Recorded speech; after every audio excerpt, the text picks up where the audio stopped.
And truly apocalyptic scenes here as a man tries to outrun the LNU lightning complex fire in California. That is terrifying, isn't it?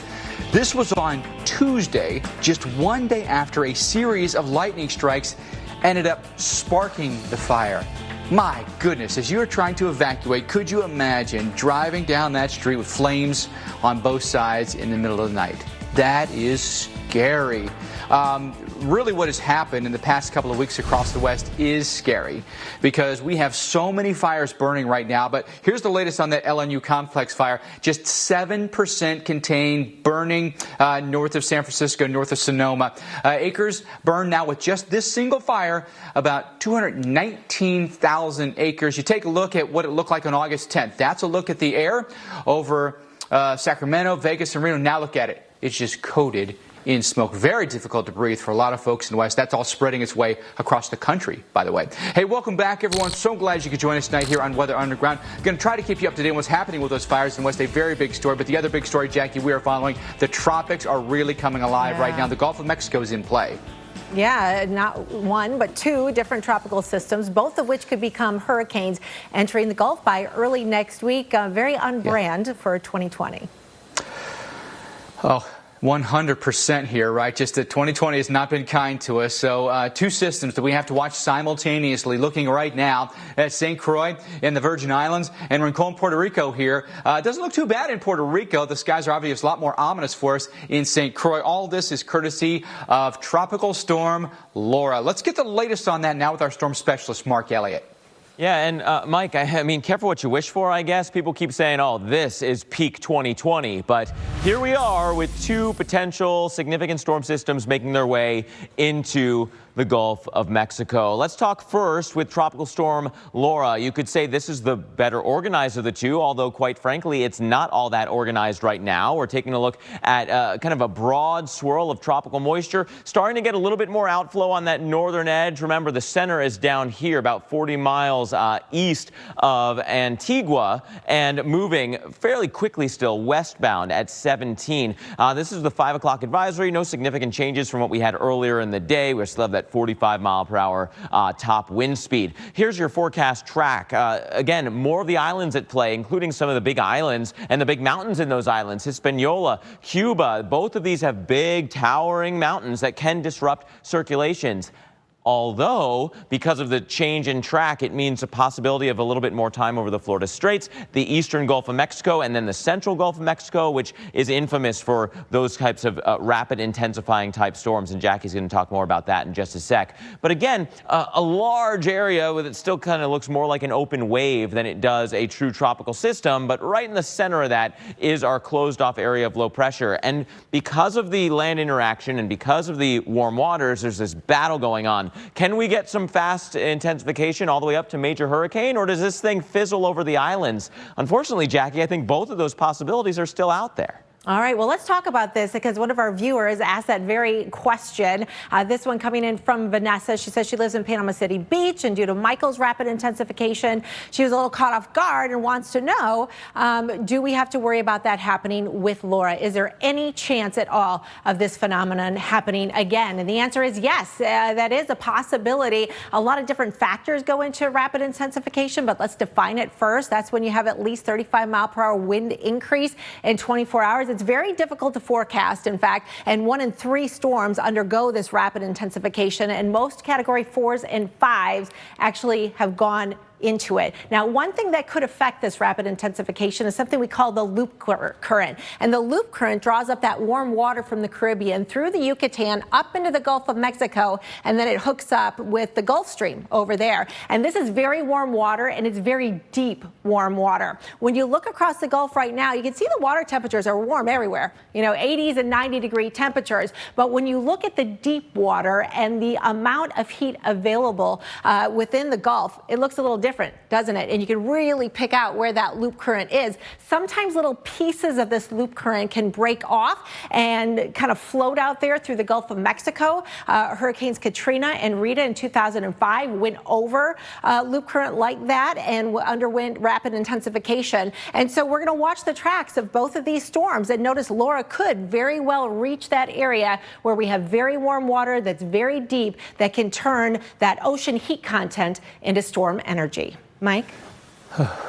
The meteorology of it all is just fascinating, isn't it? Hey, I want you to stick around. We've got a lot more to come here on Weather Underground, and we know you have a lot of questions about these systems, so we encourage you to find us on Facebook and find us on Twitter and send us your questions with the hashtag Hurricane Questions. We continue to get more information from the hurricane hunters. Find out the latest and what it means for potential tracks of both storms when we come back.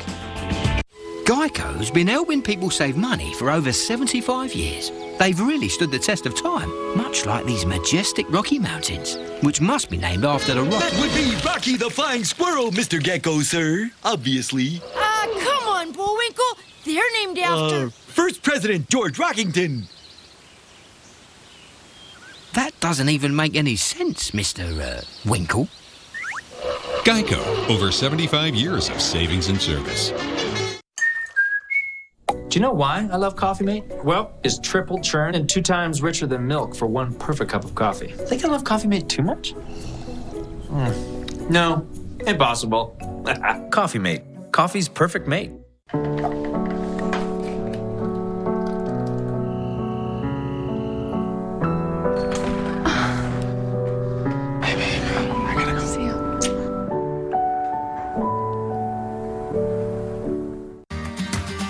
What's better than Olive Garden's freshly handcrafted Alfredo sauce? More Alfredo sauce on more of your favorite dishes. You heard that right. More Alfredo sauce. Hold your applause. I'm Doug Hirsch. You may already know that GoodRx can help you save up to 80% on your prescriptions. Unfortunately, many Americans can't get to a doctor right now. The good news is that for many health issues, you can see a doctor online. It's easy. Just go to GoodRx.com, and with a few clicks, you'll be treated by a licensed medical professional, all from the comfort of your own home. Visits are confidential and affordable. Need a prescription? Your doctor can send it to your pharmacy or have it mailed to you. Get the healthcare you deserve at GoodRx.com.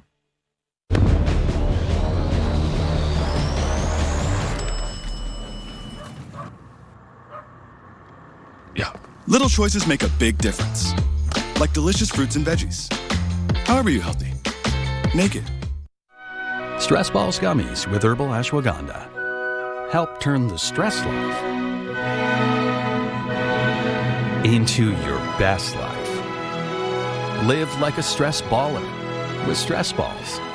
With Domino's $5.99 mix and match deal, you can feed a family of 4 for about $3 per person. So we asked one of our families to help us make this commercial about that deal. Safely feed a family of 4 for about $3 per person with the $5.99 mix and match deal. The fighting spirit is one we all share. It's the steady beat in the story of Anderson .Paak, the story of his immigrant mother raising 4 children on her own. His own story of a man who came from nothing, who found purpose and success in the booth of a recording studio. Anderson .Paak found his fighting spirit and uses it to inspire others through his music.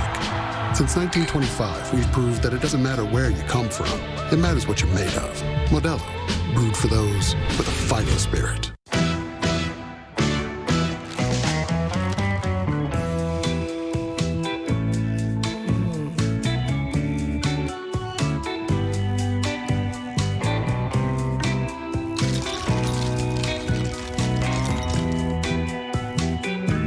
Only Lay's has chips that taste so light, so airy, so crispy. One taste, and you're in love.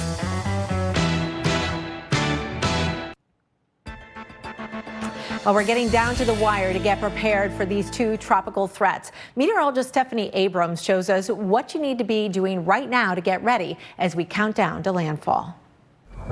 The tropics have come to life.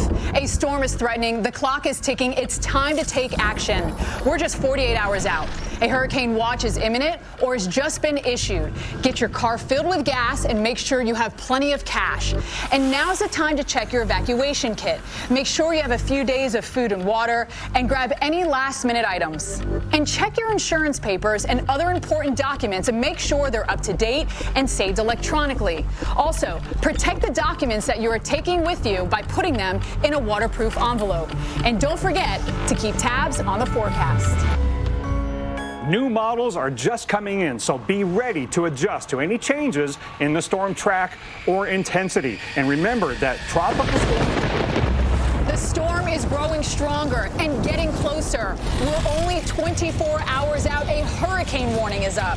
So finish securing windows and openings with shutters or plywood. Remove all loose items on your property and follow advice of local officials and evacuate if told to do so. Now, the outer bands of the storm are just coming ashore, and it's time to be at your safe location. Family members and friends, they need to know where you are, so share your plans.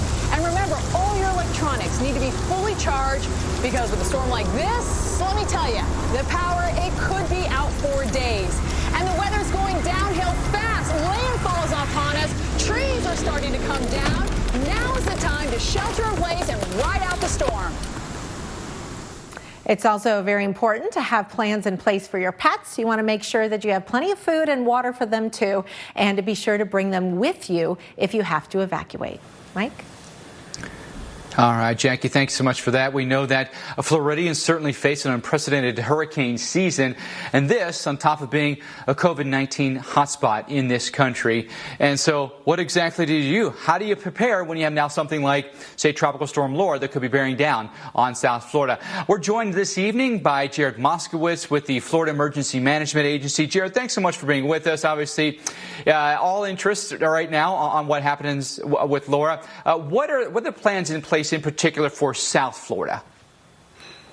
Sure. So, right now the model guidance is looking good for South Florida. We were focused on that obviously the last couple of days, but right now we're really focusing on maybe just southern Dade County and Monroe County. We're looking at non-congregate sheltering, making sure that both counties have PPE in the event they have to open shelters. Possible evacuations, obviously, for folks like special needs or folks that live in trailers or unsafe structures. So those are the things we're looking at for South Florida right now. But, I got to be honest, a lot of our time right now is focused on the potential panhandle when this thing gets into the Gulf of Mexico.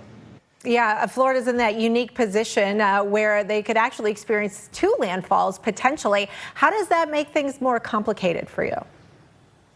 Well, look, we've been at a level 1 here since March because of COVID, and we've been doing hurricane planning ever since then. Even though we've, been a state that's gone through Hermine, Matthew, Irma, Michael, almost Dorian, we've spent, the last 4 months really drilling down hurricane preparation, including multiple landfalls. Let's not forget that Florida has seen multiple landfalls and of hurricanes back to back to back. So, look, if it clips the southern peninsula and winds up to into the panhandle, we'll be ready for that. We're prepared. That won't affect the division's ability to respond to our residents. Jared, recent report here in the Miami Herald about the issues that might be ongoing, especially with the hotels and evacuations in Miami-Dade, and maybe having to rethink, what that plan is now in the middle of hurricane season. Your thoughts on evacuations, in particular, getting people to safe shelter? Yeah, well, listen, we want people who are in mandatory evacuations to leave. We can mitigate against the effects of COVID-19, but we cannot mitigate the effects if you live in an area that's prone to surge or if you live in a mandatory evacuation area. So we tell people to know their zone, make sure they know what evacuation zone they live in. We want them to know their home, know their dwelling. Is their house, where they live, is it safe? They need to get a plan. Go to a family member's house, go to a friend's house. If you can't, go to a non-congregate shelter. The division is opening up hotels for people to do non-congregate sheltering so that we have that spacing. If they have to go to a congregate shelter, there'll be PPE there, there'll be masks, there'll be gloves, there'll be hand sanitizer. Folks will be social distance, there'll be temperature screenings. And so, we ran through this obviously with Asaias, so we're ready, to do this with Laura as well.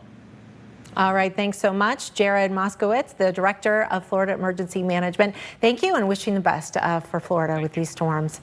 Well, still to come on Weather Underground. We've got so many uncertainties still as we track two tropical systems that are both expected to head into the Gulf. But we are answering your questions, so use the hashtag hurricane questions on Twitter, and we will try and get. We've already answered one this hour, and we will get to another one next hour as well. We're going to continue to track the tropics. We're going to have the latest on the active radar right now as well. You know, it's not great to see the showers and thunderstorms over areas that could be impacted by heavy rainfall from a landfalling system as we head into early next week. Showers and thunderstorms along the I-4 corridor.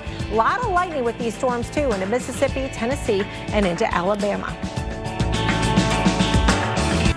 The Lab, brought to you by State Farm. When you want the real deal, like a good neighbor, State Farm is there. Wish you were here to see how bright the human spirit can shine. To see that no matter what nature does, people will do more. With one of the industry's largest catastrophe response teams, State Farm will always be among the first to arrive and the last to leave. To help show that human nature is greater than nature. Like a good neighbor, State Farm is there. Behind every 2020 census taker's mask is a friendly neighbor. They're teachers, retirees, vets, people committed to doing right by getting the count right. If you haven't responded yet, they'll be stopping by to ask some simple questions that will inform how billions in federal funds are spent on local services every year for the next decade. So when they come knocking, say hi from a safe distance and do your part to support your community. Time is running out. Shape your future. Start here at 2020census.gov. Kids can change minds. They can even change the world around us. Packed with protein plus 21 vitamins and minerals, we nourish them with Carnation Breakfast Essentials. Because today could change everything. Want a career where you can make a difference? Destinations Career Academies prepare students to step into high-demand jobs in healthcare straight out of high school. We combine a modern learning approach with relevant coursework and real-world experiences. And you get a leg up on the competition by getting prepared to earn certifications, all tuition-free. From the time I was little, I've always wanted to go into the healthcare pathway because I've always wanted to help people. Are you ready to make a difference? Anytime, any place. Education for anyone. Ta-da! Did you know Liberty Mutual customizes your car insurance so you only pay for what you need? I should get a quote. Do it. Only pay for what you need. Liberty, liberty, liberty, liberty. A lung cancer diagnosis can leave you holding your breath.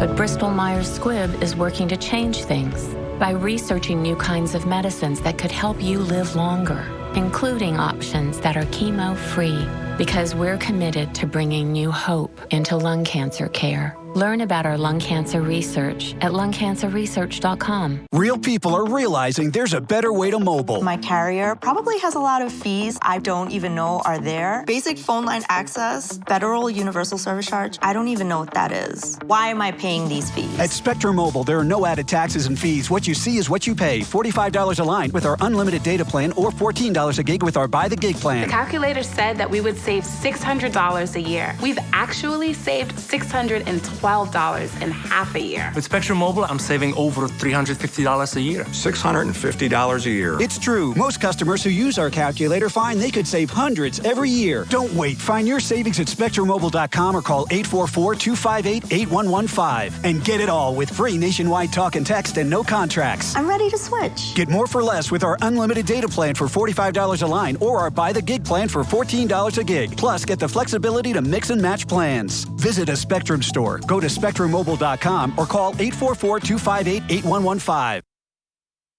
Starting at 8, it's 3 straight hours of big wrecks and wild weather.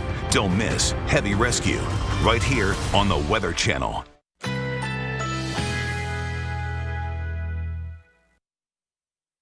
Currently in our area, 84 degrees under partly cloudy skies.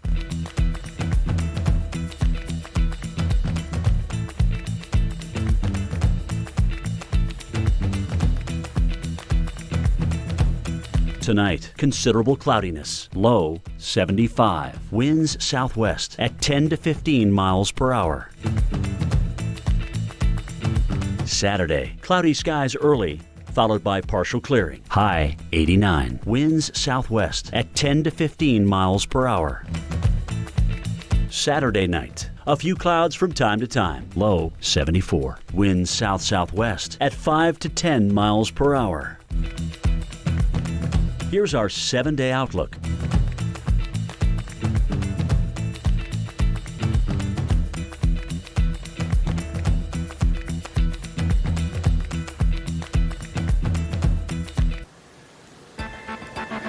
And coming up, 8 p.m. right after Weather Underground, it is Heavy Rescue 401. And tonight, watch as the crew responds to a wreck that completely shuts down the city.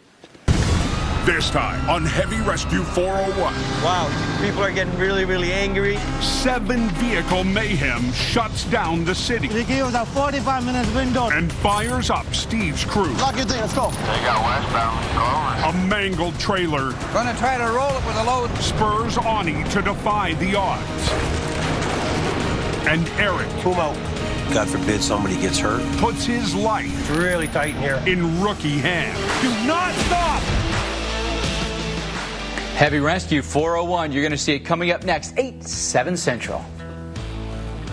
Well, a lot of you have been sending in your hurricane questions to us on social media, and we're going to be answering them live on the air throughout our storm coverage. So let's get to some of them right now. Remember to send them to us with hashtag hurricane questions. So Gifford wants to know, could Laura hit Texas also?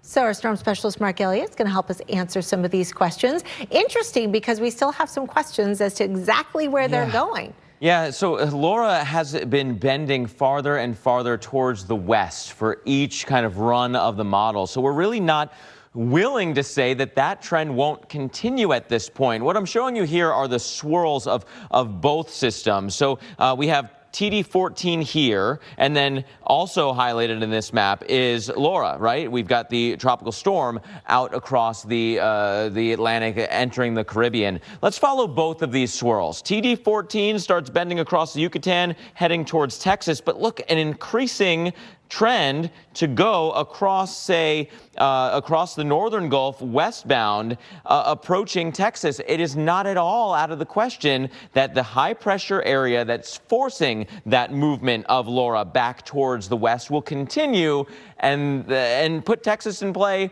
for that storm as well. So maybe South Texas for one and Northeast Texas for the other. That's not out of the realm of possibility in the year that keeps on giving of 2020 here. Right, and the GFS kind of does something a little bit similar to that too. Yeah, the GFS actually brings it all the way into Houston. So gosh, we can't rule out Texas from either system at this point. It's not off the table. The models haven't been handling it all that well though either, which makes it a little bit more challenging as well. All right, let's get to the next question if we can. And here we go. This is from Butterfly Nana Grace. What are the water temperatures in the Gulf of Mexico and what are the impacts from that? Oh gosh, they're like off the charts. Yeah, bath water. Oh, hot tub temp? There you go. Maybe. Almost. I mean, it's right? just about there. There are some readings that get near 90 degrees in portions of the Gulf. There's a couple of different reasons for that, but the biggest is that overall, the waters of the Gulf are just about trapped. There's a little bit of inflow from the loop current, a little bit of exit from the Gulf Stream, and otherwise, that water sits there, and it's reasonably shallow, and so it heats up and heats up and heats up. There's not a lot of movement of that water basin out of there, and so this is the forecast models, the hurricane models from Tropical Storm Laura, again, going over some very warm waters of the Gulf. And also we can look at TD14. The western side of the Gulf is just as warm. And so if all other things were equal, the upper atmosphere was playing along and the shear was low and all that, organized storm system coming through, both systems would have more than enough heat content to continue to intensify. All right, our next question is about Tropical Storm Laura and has to do with Puerto Rico. So let's check out the next question, shall we? And there it is. I live in Puerto Rico. As of now, Tropical Storm Laura is headed right for us. Is there a possibility the storm goes under Puerto Rico and not through it? You know, yesterday I would have said yes, that there is actually, or no, that there is no chance that it goes south of Puerto Rico. Yeah, we thought north. Yesterday. Right. Yeah. And in fact, I think even on air, I said, the model trends for going south of the islands are almost eliminated. Well, you know, almost is good in horseshoes and hand grenades. But we don't want to say that it's not a possibility to still bend south. Part of that was because the center of Laura was found to be about 30 miles south, and that changed everything about where the track went. So right now, set to go basically right over Puerto Rico. There's wiggle room to the north. Several of the models still go north of the island. Much less of them go south of the island. But again, it's all about that high. If that high continues to be stronger than the models are suggesting, that would force a farther south and farther west track overall down the line. And so, Mike, another push south with a weaker storm system that doesn't get organized and just is pushed south by that high. Could it go south of Puerto Rico? Maybe. Yeah. Yeah, it's one to keep an eye on. That's all we can say. We got to watch it every single step of the way. Mark, thank you. When we come back at the top of the hour, more on our top story. It is double tropical trouble right now with TD14 and Tropical Storm Laura. More after this. So Dish lets you share your TV on multiple devices. Why? Forgot some. Thank you. Because we know it's a little less scary leaving home when you can take a little bit of it with you. Dish. Tuned in to you. 3 weeks and still no sign of our elusive subject. So today, we brought a little enticement. Devour buffalo chicken mac and cheese. There he is. What a magnificent beast. Once he locks onto his prey, it's all but over. Oh, wow. It's a female. Ryan! Looks like she's the alpha. Typical. Eat like an animal. Devour. And Doug. You know, Limu, after all these years, it's the ones that got away that haunt me the most. Because you're not like everybody else. That's why Liberty Mutual customizes your car insurance. So you only pay for what you need. What? Oh, I said. Oh, this is my floor.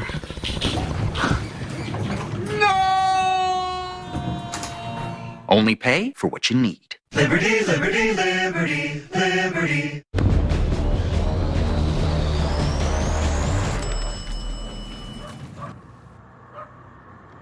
Yeah. Little choices make a big difference. Like delicious fruits and veggies. However you're healthy. Naked.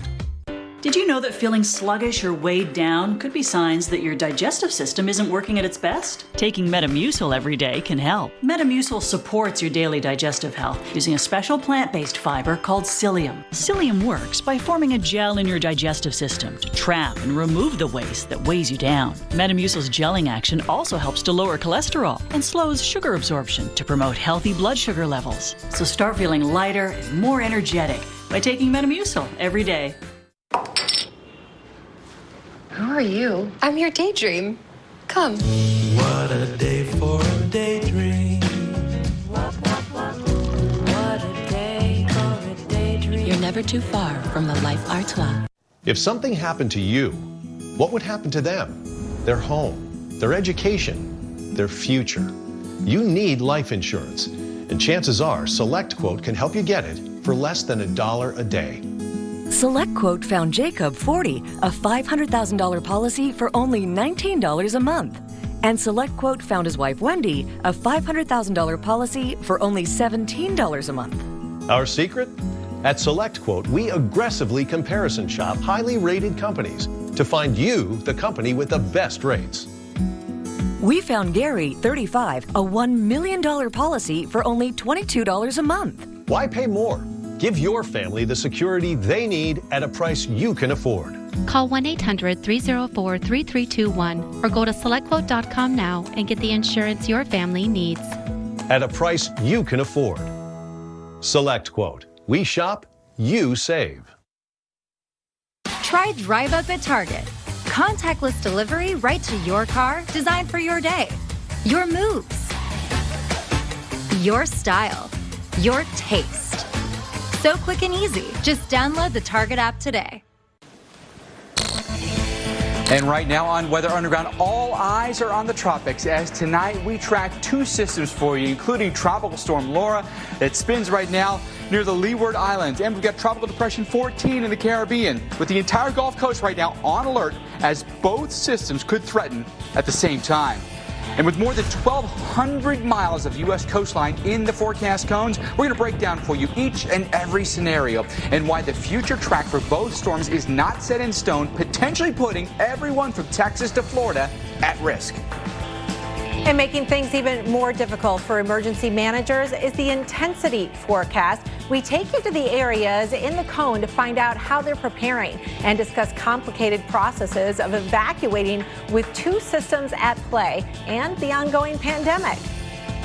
And in the West, a frightening scene as deadly wildfires continue to rage out of control. See where conditions are getting even worse. That's next on Weather Underground. And thank you so much for joining us. This is Weather Underground on a Friday evening. I'm Mike Bettis. And I'm Jackie Jarris. We've got storm specialist Mark Elliott with us tonight as well. And all anybody can talk about, of course, are the two tropical systems that are headed towards the Gulf. We still have a lot of questions, and the forecast is still taking shape here, Mike, but just incredible to see this. You know, we've had this happen one other time before, but it's been more than 80 years. Yeah, listen, most of us weren't here when this happened the last time. We had two simultaneous storms potentially making landfall at the same time. But the U.S. has two cones right now, and we've got a lot to break down for you. We know also that you have a ton of questions about this, rightfully so, right? So throughout the show tonight, we're going to do our best to answer your questions. So I want you to send those to us using the hashtag Hurricane Questions on social media, whether it be Twitter, whether it be Facebook for you. And we're going to answer your questions live on the show tonight and throughout the weekend. So get those in, and we've got you covered here tonight. But let's get right to the meat and bones of all this with Jackie. Yeah, and we're going to start out with Laura and what's going on there. And we've got, things still to work out here overall, but there are a couple key points that we want you to know about right now. And we've got warnings that are up across Puerto Rico as well as into the U.S. Virgin Islands. And it's going to take its time impacting the Caribbean through the rest of the weekend with those tropical storm conditions. Now, in addition to that, a lot of the intensity forecast, at least in the next 24 to 48 hours, is going to have to do with how much interaction with land this is going to have. If this moves over the Greater Antilles, it will interact with the higher terrain and would ultimately be a weaker storm. If it stays just to the north of there, or even just to the south, believe it or not, that would keep it over the water, which would keep it a stronger storm. But either way, we do expect to have some U.S. impacts that could begin as early as the beginning of next week. So Laura, tropical storm, maximum winds 45 miles per hour. Still doesn't look all that impressive on satellite imagery, doesn't it? You can see the convection just kind of all spread out all over the place here. It's moving west still at a really good clip at around 17 miles per hour. So the big concerns here where we've got the warnings in effect, not necessarily the winds, although, you don't want to get 40, 45 mile per hour wind gusts. It's going to be the heavy rainfall. In fact, 4 to 8 inches of rainfall is going to be possible into Puerto Rico and the USVI, and that could lead to some flash flooding as well as mudslides. So there you can see the sun going down on the visible satellite imagery and the water vapor showing you lots of moisture out ahead of that system. So that could potentially help it to continue to grow.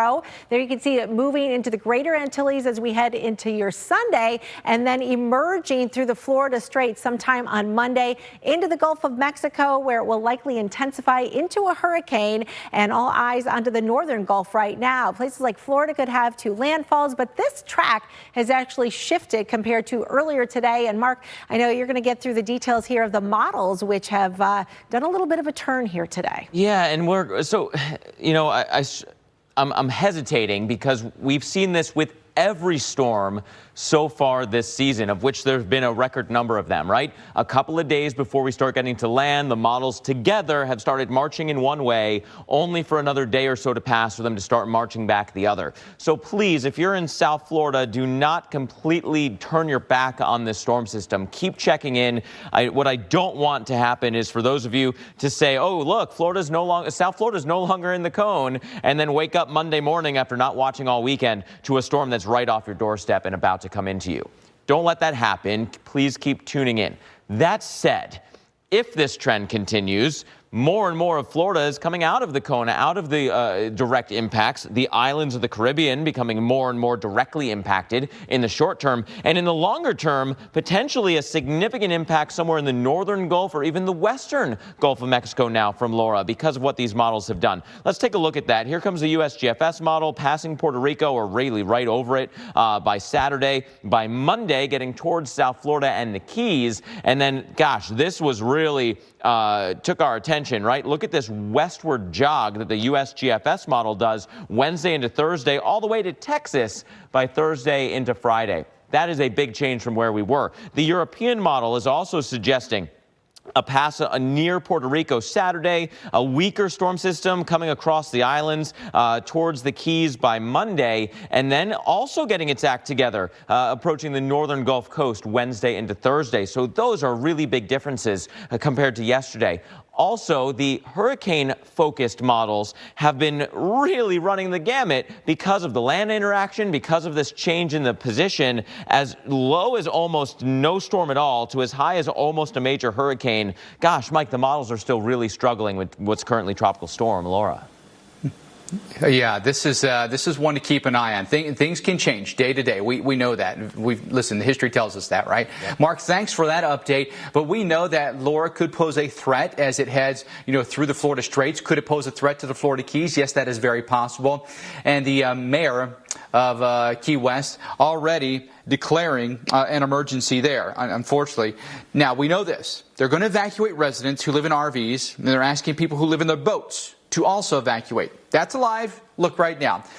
It's kind of, maybe a little filtered sunshine in there, but it's mostly overcast right now. But visitors are not being asked to leave just yet. The governor spoke earlier today about the evacuations countywide.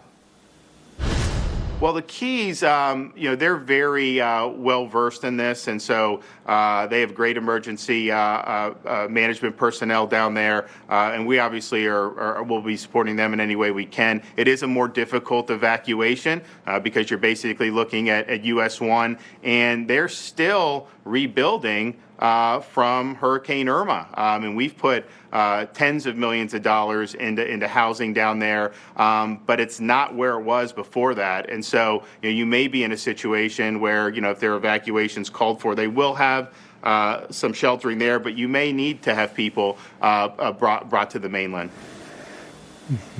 We know that heavy rainfall rates there and tropical downpours can quickly lead to flooding. We had it earlier this week in non-tropical weather, right? Thunderstorms basically is what happened. This was in DeLand, Florida. Big time flooding here.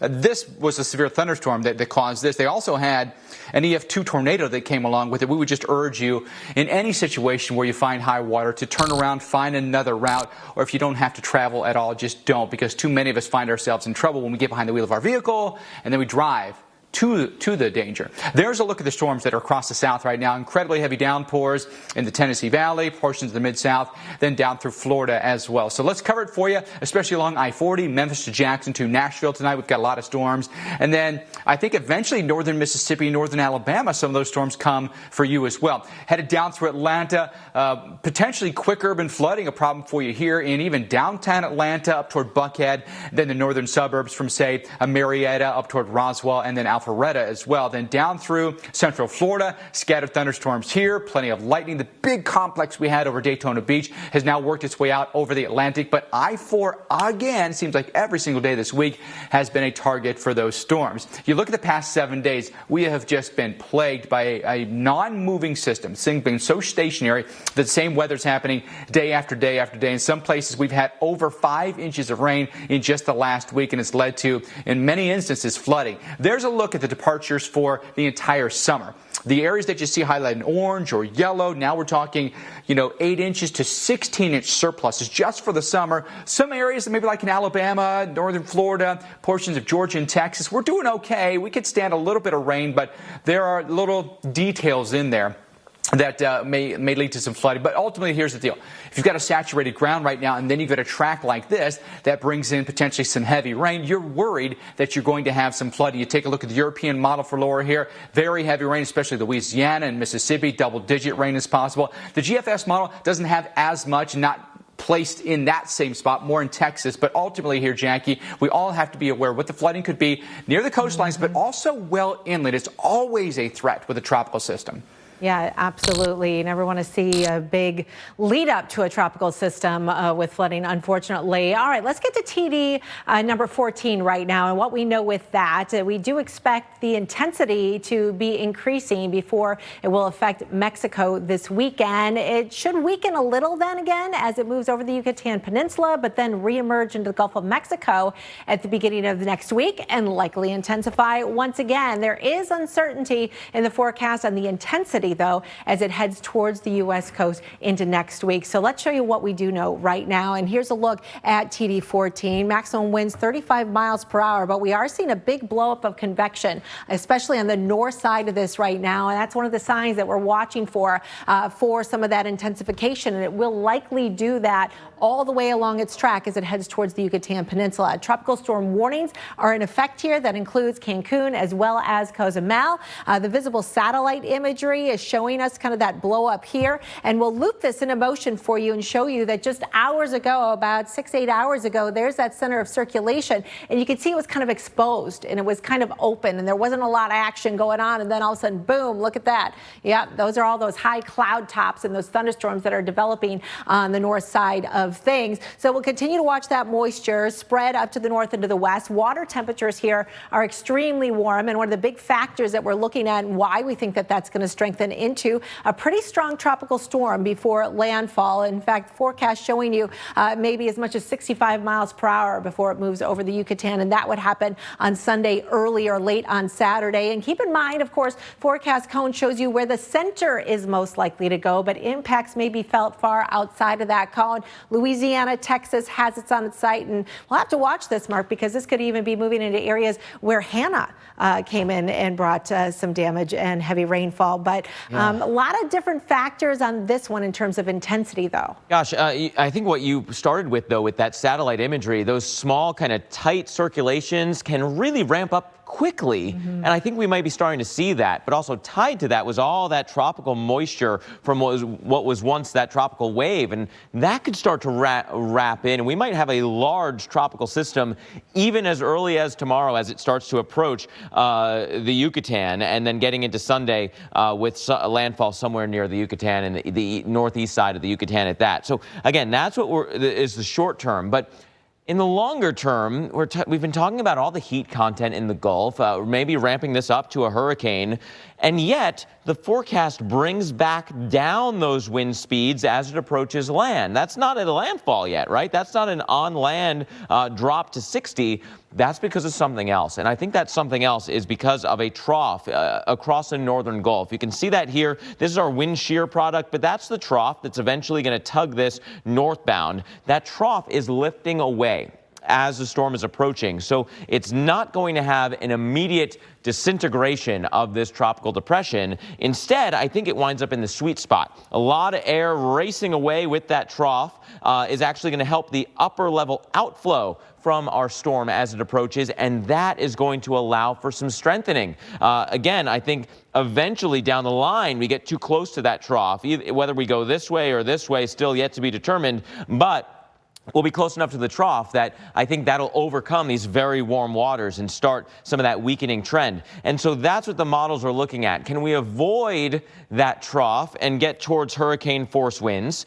Or even, towards, major hurricane force winds because of those warm waters? Or does the trough and that shear provide more influence and keep this as a weaker storm? Mike, the models are starting to come together with a stronger solution here, but also still bending a little bit farther south and west compared to where we were. All right, Mark, why don't you stick around? Because we're going to answer some questions here from some of our viewers.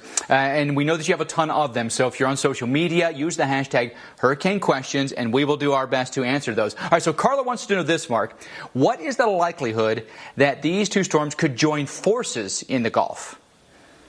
Well, I'd love to show you that, but my computer is giving me the weirdest symbol on a mouse that I have ever seen. So I might rely on our weather producer, Sarah Dillingham, to pull up this graphic. But These things are fascinating. When they get close enough together, they do something called a Fujiwara effect. So especially when these two storms are about the same strength and within about 900 miles of each other, they can do this crazy loop-de-loop around each other. That's that top bullet that you see here. When two storms are close enough, they can orbit around each other and not really mash up. You'd think they would join up and just smash together and either become a superstorm or become just gone. That doesn't usually happen. What happens is that they dance around each other. It does, however, affect both the track and the strength. If there's a weaker of the two when they get near each other, the weaker one would continue to weaken and the stronger one would take over.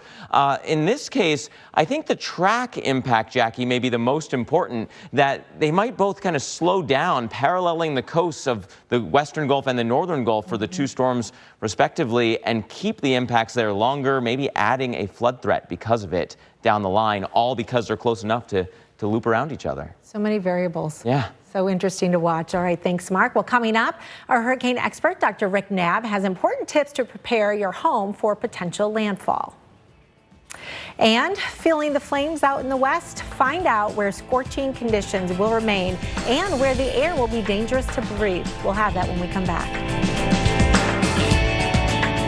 Gene, did you know Geico is now offering an extra 15% credit on car and motorcycle policies? That's great. That's 15% on top of what Geico could already save you. So what are you waiting for? John Stamos to knit you a scarf? I'll finish, Gene. Enjoy. Thank you. I give. The stitch work is impeccable. That's just a double fleck pattern with a reverse garter stitch. No big deal. Is your hair this soft? Softer. Geico. Save an extra 15% when you switch by October 7th. On the road again. Book 2 separate qualifying stays and earn a free night. The open road is open again. And wherever you're headed, Choice Hotels is there. Book direct at choicehotels.com. When you start with a better hot dog from Oscar Mayer, That's no way to treat a dog. you can do no wrong. Where did you learn that? The internet. Yeah. With no artificial preservatives or added nitrates or nitrites, it's all for the love of hot dogs. Hi, Joe Namath here, and like you, I'm at home staying safe. But I wanted to get this message out.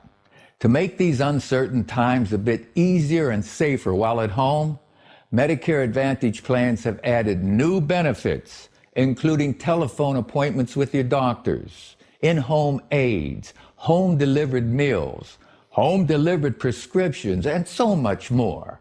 But you don't get all the benefits automatically. You need to enroll. The easiest way to enroll is to call the Medicare Coverage Helpline. It's now more important than ever to make sure your Medicare coverage is up to date. We all have a few minutes to make a phone call to focus on our health. Get what you're entitled to. Call now. It's free. Call 1-800-346-4800. That's 1-800-346-4800 now. Okay, everyone. Our mission is to provide complete balanced nutrition for strength and energy. Great tasting Ensure with 9 grams of protein, 27 vitamins and minerals, and nutrients to support immune health. It's the most talked about chip of the year. A chip so cheesy, so jalapeno-y. It could only be called Lay's Cheddar Jalapeno. Now available at a chip aisle near you. Gotta have Lay's. Target's same-day delivery. Contactless delivery right to your door, designed for your day, so you can work out, join in, and game on. Just download the Target app and try it today. What do? Your husband or father was just diagnosed with lung cancer after being exposed to asbestos while on the job. You've got your hands full with his medical treatments. People are telling you to find an attorney, but there's so little time. Let me help. Just call Whites in Luxembourg. They've successfully handled thousands of asbestos cases and will put your mind at ease. They have achieved the highest verdicts for New York lung cancer and mesothelioma victims. Their clients benefit from the $30 billion in trust funds for victims, even for smokers. Your husband's case will have the support of one of the largest firms of its kind, and they know how to win. So many New Yorkers have made the right choice, so can you. Do what's best for your loved ones. Call Whites in Luxembourg today or visit asbestosLawyerNYC.com. Call 800-303-9100. That's 800-303-9100. Starting at 8, it's 3 straight hours of big wrecks and wild weather. Don't miss Heavy Rescue right here on the Weather Channel.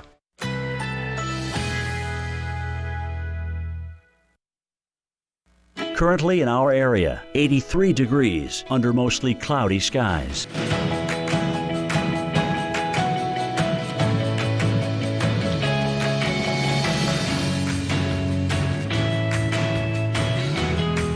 Tonight, cloudy, low 75. Winds southwest at 10 to 15 miles per hour.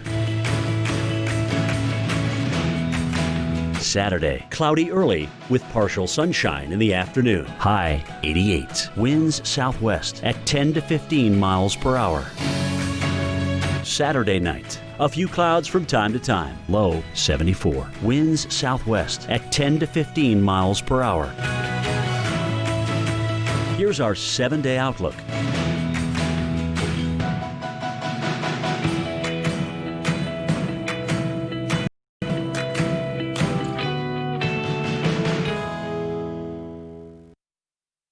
Hurricane season doesn't stop for a pandemic, and neither do we. Be ready for impacts well beyond the center of the hurricane. Don't let COVID-19 take your eye off the tropics. This year's threat is more complex and dangerous than ever before. Remain vigilant, pay close attention to the Weather Channel. No one can cover this historic hurricane season better than the Weather Channel. Get the information you need to stay safe every day. Storm safety in a pandemic, all season long, right here on the Weather Channel. Crucial component of knowing how to prepare for these storms, yes, there are two that we're following entering the Gulf of Mexico, is to know the timing, know when your preparations need to be coming to a close. With the big caveat that I think that both of these forecast cones are going to continue to adjust as we go through the weekend. So please keep tuning in to see if there is a return north of this cone, in particular for South Florida, or if the trend that we've seen already continues and bends the end of this cone all the way to, say, towards Texas. That is not out of the realm of possibility. Here's a look at the early look at the forecast, though, coming across the islands. If you're watching from the Keys, you have to be done preparing by late on Sunday, because by Monday you are already seeing those winds approaching. Sometime Monday morning, the tropical storm force winds will be approaching the Keys. We can do a similar event here, a similar look across this cone for Tropical Depression 14 in the Western Gulf. I think there is a possibility that there will bend this cone a little bit farther off to the south and west still. But for now, you need to be done preparing by late on Sunday, because, Jackie, those winds of tropical storm force or greater will be arriving somewhere near the northern or western Gulf Coast by Monday evening, Monday morning into Monday evening. And so, gosh, you got the weekend to prepare, but time is running short. Yeah, we need that time for sure. Well, Texas is bracing for the next big storm that they've had in a month. Houston Mayor Sylvester Turner spoke a short while ago about storm preps in the middle of a pandemic. We have plans in place to protect the public's health and safety. That includes requiring members of the public to wear masks if we must open shelters and disinfecting spaces where people gather. Our first responders and public works employees will be wearing their PPE, personal protection equipment, as they stage equipment and vehicles to prepare for the storm. And Houston is in Harris County, so let's bring in Francisco Sanchez, the Harris County Deputy Emergency Management Coordinator. Thanks so much for being with us here today. Thank you for having us. All right, so things are kind of complicated right now because of COVID, and potentially even two storms could be facing Texas. What should people be doing right now to help get prepared for this? Right now, really stay informed this coming weekend. As you mentioned, we have the potential for 2 tropical systems to be in the Gulf of Mexico this weekend and impacting us next week with a lot of uncertainty with the forecast. That's a lot of dynamics. So asking people to follow your meteorologists, follow your local officials, because forecasts can change pretty dramatically. So right now, that's the best thing they can do. Francisco, we know that Harris County floods pretty easily. Are there certain things that the county does ahead of a system like this to prepare the entire flood mitigation system? Sure. Right now, our Harris County Flood Control District is checking its bayous, making sure that those are clean as possible so water can flow. Also working with our transportation partners to make sure that if we do have heavy rainfall, that we have plenty of barricades, vehicles, and all those preventive measures to ensure that we can block those off to make sure that our streets are as safe as possible when we have high water locations. And from our side, working with fire and law enforcement, doing a roll call of what assets we have if we need to do high water rescues, make sure we have plenty of personnel, and refreshing our plans to make sure that whatever Mother Nature throws our way, we are best prepared to get out there and work to keep folks safe. So less than a month ago, Hannah hit deep South Texas. Have you been able to talk to officials there and maybe get any insight as to how things could go better? Yeah, so we were deeply connected to our partners across the state and certainly to South Texas as well. We have been both formally and then also through just our relationships, communicating with folks to try to capture what lessons learned. As you mentioned, COVID is new for this hurricane season, and everything that was important last season is as important today, but we have to tweak it to COVID. So working with our shelter partners, we've had discussions with the American Red Cross for months, and even as today, visited multiple times to see what those lessons were from South Texas if we need to, from evacuation, transportation, and recovery. We're making sure that our plans are scalable. They're also adaptable, so we can respond as effectively as we can while we have hurricanes and COVID going on at the same time. Francisco Sanchez, we appreciate you talking with us this evening. We know that could be trouble coming your way in the next couple of days, but appreciate your knowledge this evening and best of luck there. All right, folks, it's dinner time. What do you say we eat? What are you hungry for? Put some pizza. Time for your Friday night pizza forecast. Let's just make it easy. You get some pizza, you don't have to cook or anything, and you don't want to go out in a place like Nashville, not with that forecast, with stormy conditions. So get some pizza and enjoy it inside. There are better days ahead, but it's just not tonight for you in the Music City. So say just get 2 pizzas. Why not? Just let your mind be free and let your stomach be full.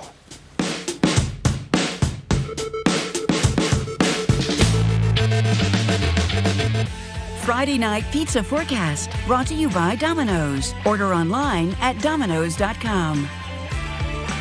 Domino's knows delivery, so when we asked our team members how to make carry-out more convenient, they had thoughts. Frisbee it. That's a thought. Deliver it. Even better. Introducing Domino's Carside Delivery. Just pull up, check in online, and we bring your food to you. It's carry-out delivered.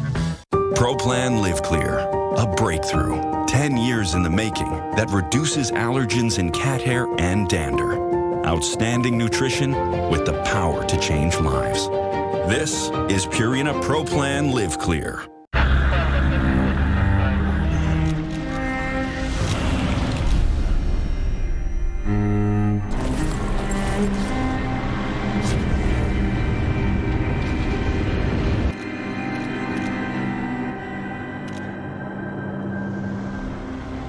Through our love promise, Subaru and our retailers are proud to be replanting 500,000 trees in areas devastated by wildfires. Subaru, more than a car company. Hey, I didn't order any pizza. Jake from State Farm. After you saved me so much dough on insurance with that Parker promo, I devised a promo for you. Here's the deal, Parker. State Farm offers everyone surprisingly great rates. Yeah, right. Pepperoni pockets, an atomic brownie, cuckoo crusty. There's no promo, it's just great rates. And a cider ranch. You're the man. When you want the real deal, like a good neighbor, State Farm is there. Alana is very, very, very energetic. I, of course, any mom would call her an angel. Alana was diagnosed with Hodgkin's lymphoma, and it's cancer. There's nothing that I can do to make any of this better. I have to turn over all of my control to the doctors at St. Jude and pray that they're able to fix it. For just $19 a month, you'll help us continue the life-saving research and treatment these kids need. Join with your debit or credit card right now, and we'll send you this St. Jude t-shirt. When we got over here is when I realized that, no, you're not gonna get a bill for anything. They're saying we're gonna help save her, we're not gonna charge you anything. This is what we do. Because people like you donate $19 a month, families never receive a bill from St. Jude for treatment, travel, housing, or food. Because all a family should worry about is helping their child live. Alana has been out of treatment since December. We had her final CAT scan that revealed that there was no signs of cancer, which is awesome. My baby is gonna be able to live. St. Jude won't stop until no child dies from cancer. Go online or call now. Did you know that feeling sluggish or weighed down could be signs that your digestive system isn't working at its best? Taking Metamucil every day can help. Metamucil supports your daily digestive health using a special plant-based fiber called psyllium. Psyllium works by forming a gel in your digestive system to trap and remove the waste that weighs you down. Metamucil's gelling action also helps to lower cholesterol and slows sugar absorption to promote healthy blood sugar levels. So start feeling lighter and more energetic by taking Metamucil every day. Who are you? I'm your daydream. Come. What a day for a daydream. What a day for a daydream. You're never too far from the Life Artois. It really is the stuff of nightmares here. The apocalyptic scene says this person tries to outrun the LNU lightning complex fire in California and tries to evacuate. This happening on Tuesday in Napa County. This just one day after a series of lightning strikes sparked that fire. Could you imagine just an inferno all around you as you try to navigate your way down the streets? I mean, just horrifying. And then you've got vehicles in front of you. They're stopped. Are you trapped? Can you go forward? Can you go backwards? I mean, just panic that would ensue. I just can't even imagine. By the way, new information this evening finding out that California Governor Gavin Newsom has requested a federal disaster declaration. Right now, the LNU complex fire, just 7% contained. It's burned over 200,000 acres as it burns well north of San Francisco and north of Sonoma. That, by the way, was about 11 days ago. The air over Vegas, Fresno, Sacramento, Reno, not too bad. But then after the fires, look at that. Look at all that smoke and how concentrated it is in the Central Valley, up through Sacramento and all the way to Redding and beyond. And by the way, all that smoke, folks, is spreading its way across the country. One thing that you may notice, even if you don't smell the smoke, it'll become more diluted as it goes east. One thing you might notice is more vivid sunsets or sunrises. Welcome back. We're glad you are with us here on Weather Underground. We've got another major story that we're following for you right now. It is twin tropical trouble out there, Jackie, with Tropical Depression 14 and Tropical Storm Laura both expected to come into the Gulf of Mexico. Right. We knew it was going to be a busy hurricane season, Mike, but just incredible. Who would have thought we would have had two in the Gulf potentially at one time? Incredible. All right, folks. We're going to take you first to the Caribbean, because this is what it looks like in St. Croix, where it's been a little breezy today. At times it's been a little showery for us, and similar for us in Puerto Rico as well. Both these places could get a glancing blow from Laura here, and then we think it could intensify and eventually threaten maybe the Florida Keys and then head out into the Gulf of Mexico. So let's get some details on Laura now with our storm specialist, Mark Elliott. Yeah, and Mike, the clouds that you're showing on those cameras are indeed tied to that big circulation associated with a still disorganized tropical storm Laura approaching the Leeward Islands at this point. But as you look at this satellite presentation, look at the farther towards the west you go, all these clouds that are stretching out towards Puerto Rico, those wouldn't be there if this tropical wave turned tropical storm weren't moving by at this very time. So yes, those are connected to this story. No big changes as of the 5 o'clock update. There will be an intermediate advisory at 8 o'clock with some updates on positioning and strength strength if need be, although there's no immediate signs of needing that. Hurricane Hunter flights are making their way towards this area right now. We'll start to give you that data through the rest of Weather Underground. So in the short term, we're talking about a storm that could go right over Puerto Rico, maybe tangle with Hispaniola and Cuba, some of the biggest mountains across the Caribbean. For a strong kind of organized core, those mountains punch into that and rip it apart. For this kind of looping, not so organized storm system, they often don't have that much of an impact. So we're still looking at that kind of disorganized tropical storm strength coming across into the Florida Straits, and then we could see some rapid changes because the heat content here in the eastern Gulf is off the charts. In the short term, again, we do have tropical storm warnings that have been issued. You got to know that those tropical storm winds are possible. The wind pattern, again, as I was talking about, not that favorable for rapid intensification yet. But once we get into the Gulf, whatever circulation is there, if it can come together a little bit, there are still some models that say this can go gangbusters, while others do a slow but steady increase. So these are things that we really got to watch for the next couple of days, Jackie. So let's talk about that potential for rapid intensification. It's something that's very difficult to forecast, but one of the big factors that we look at are those warm ocean temperatures. So rapid intensification, first of all, by definition, at least 35-mile-per-hour wind speed increase in 24 hours. Tough to forecast. 1 in 3 storms undergo this, and most Category 4 and 5 storms do go under that rapid intensification. Now, there's something called the loop current that's in the Gulf of Mexico. It's this warm feed of water, a current of water that comes in from the Caribbean into the Gulf and down towards the Florida Straits. And the water there is not only warm, but it's also very deep. So when we look across the Gulf of Mexico, we're seeing 80s to around 90 degrees all over the place. But when we look at the depth of the water and the amount of heat content in the water, it's a very different picture, isn't it? So very easy to pick out the loop current. Now, Katrina and Rita both underwent rapid intensification because of the loop current breaking off into an eddy, and we'll have to watch the track of Laura because it may very well go over that exact location. Mike?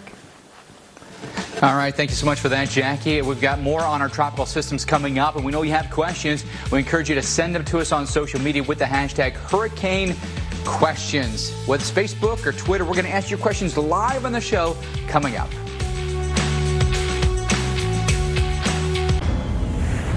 "11 days on the open seas.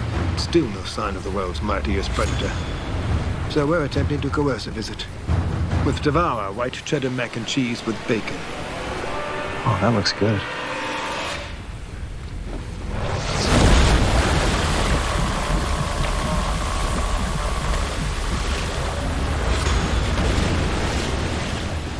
Astounding. Eat like an animal. Devour. Look, Limu! Someone out there needs help customizing their car insurance with Liberty Mutual, so they only pay for what they need. False alarm. Only pay for what you need. Liberty, liberty, liberty, liberty. Is skincare from around the world better than Olay? Olay Regenerist faced 131 premium products from 12 countries over 10 years. Olay's hydration was unbeaten every time. Face anything. Find out more at Olay.com. Domino's knows delivery, so when we asked our team members how to make carry-out more convenient, they had thoughts. Frisbee it. That's a thought.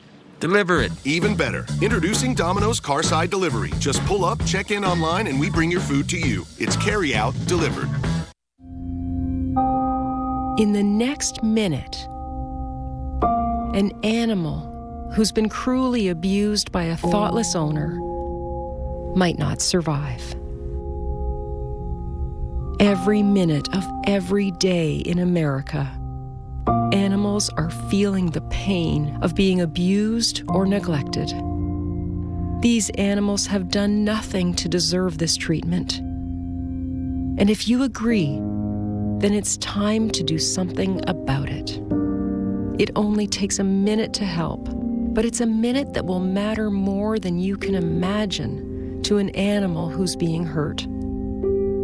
So I hope you'll take this minute, right now, and visit this website or call the number on your screen. Join with your gift of just $19 a month, and you can rescue innocent animals from endless suffering. The next minute could mean the difference between life and death for an animal who's being hurt.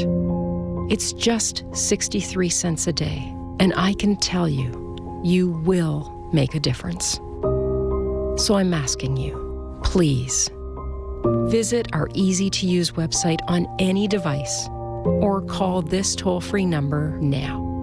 And if you join in the next 10 minutes, we'll send you this membership kit. It comes with a magazine subscription, an animal photo, and this limited edition Animal Champion t-shirt designed exclusively for our new monthly supporters. Please go online or call now and don't delay. Because there's an animal being abused right now, and the next minute of their life could really depend on you. Who are you? I'm your daydream. Come. What a day for a daydream. What a day for a daydream. You're never too far from the Life Artois.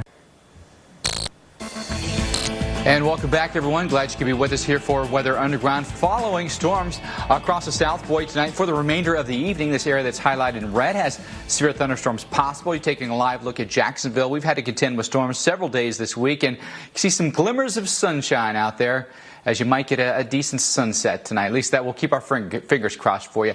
Plenty of areas out there that we've got to keep an eye on. You know, we've got this just stalled out system that really doesn't want to budge. We've got a big upper level trough that's dug in here. So basically everything is there, just create a very repetitive pattern, unfortunately.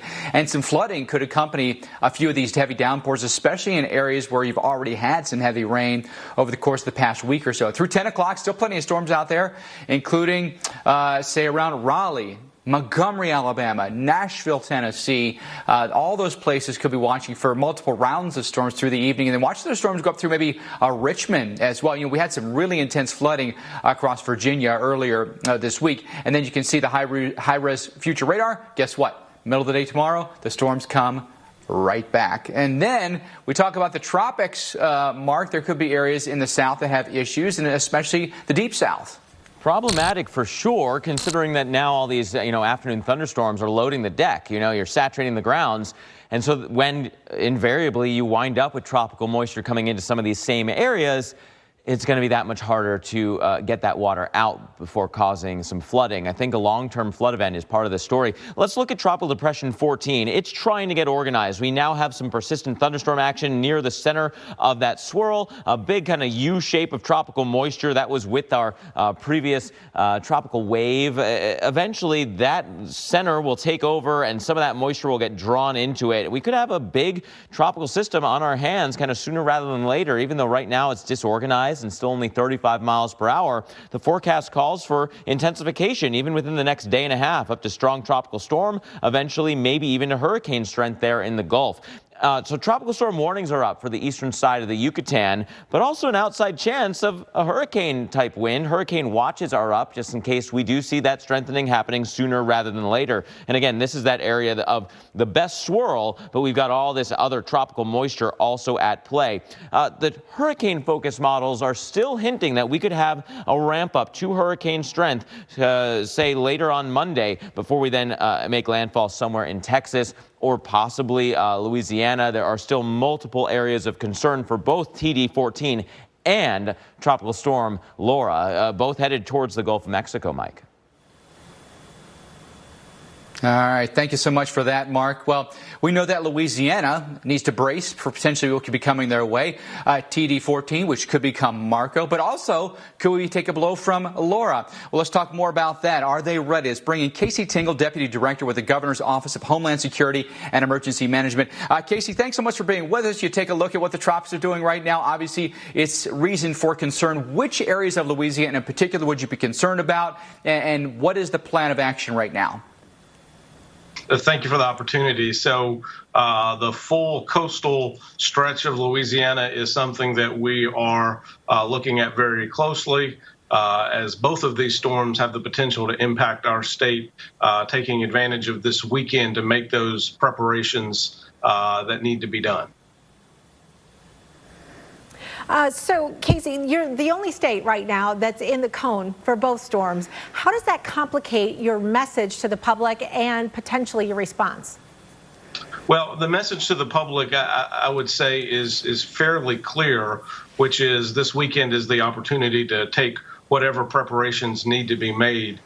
With the amount of uncertainty that's involved with the storms as they sit here this evening, we need to plan for impacts. And so we would encourage the public to do that. On the state level, we met this afternoon with the governor, went through all of our preparatory actions that need to be made, working closely with our parishes to make sure that they're ready. And at this point, everything in that regard is on track.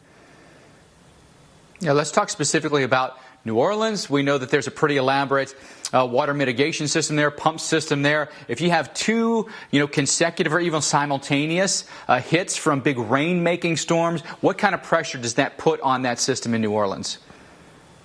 Yeah, I think for New Orleans and for other areas across the state, that amount of rainfall that could potentially come, even if it were to be back-to-back, it's really about when the bands come through and what kind of break do we have between those bands. As we sit here today, the report from New Orleans is that their pumping system is prepared and ready to go.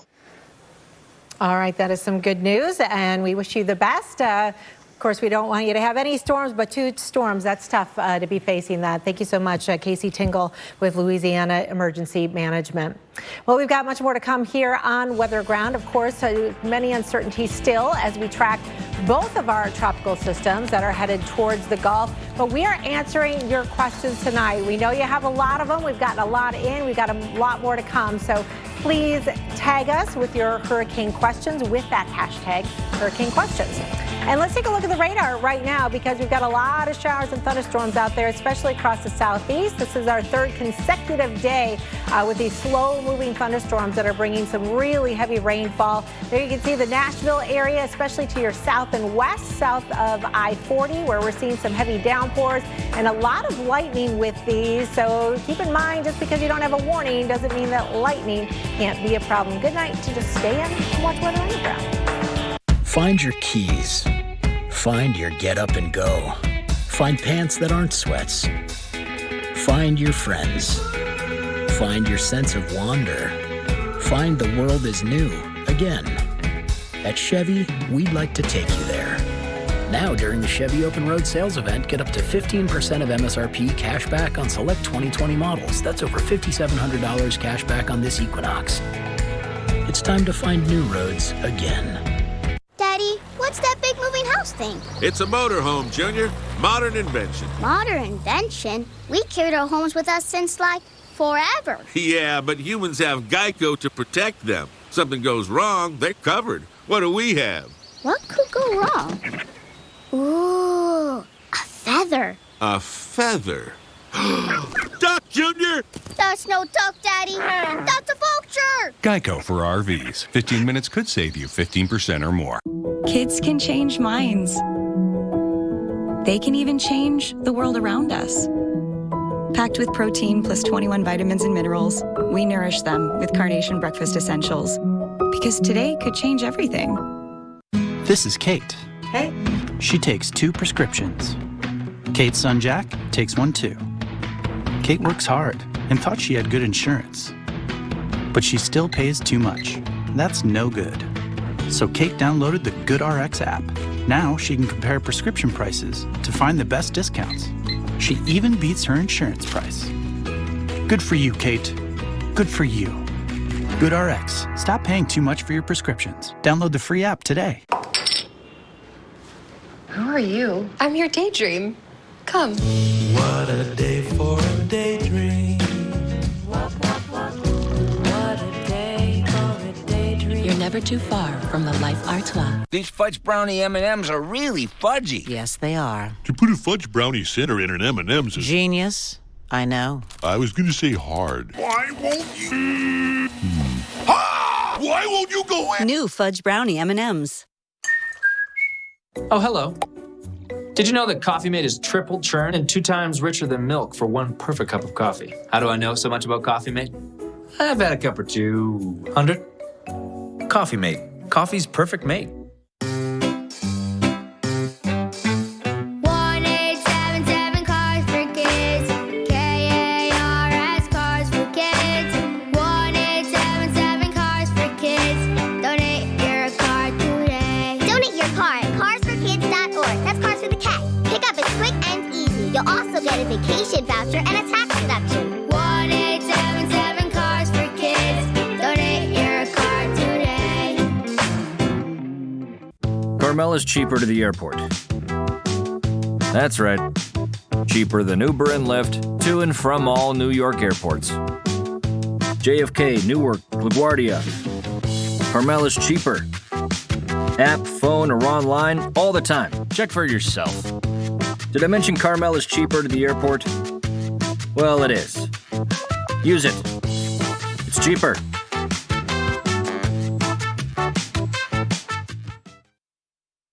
Starting at 8, it's 3 straight hours of big wrecks and wild weather. Don't miss Heavy Rescue right here on the Weather Channel.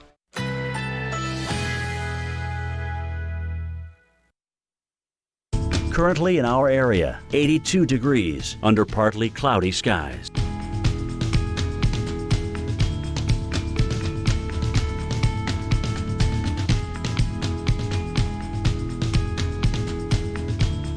Tonight, cloudy, low 75. Winds southwest at 10 to 15 miles per hour.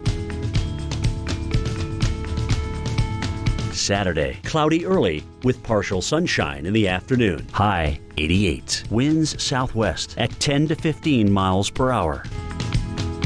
Saturday night, a few clouds from time to time. Low 74. Winds southwest at 10 to 15 miles per hour.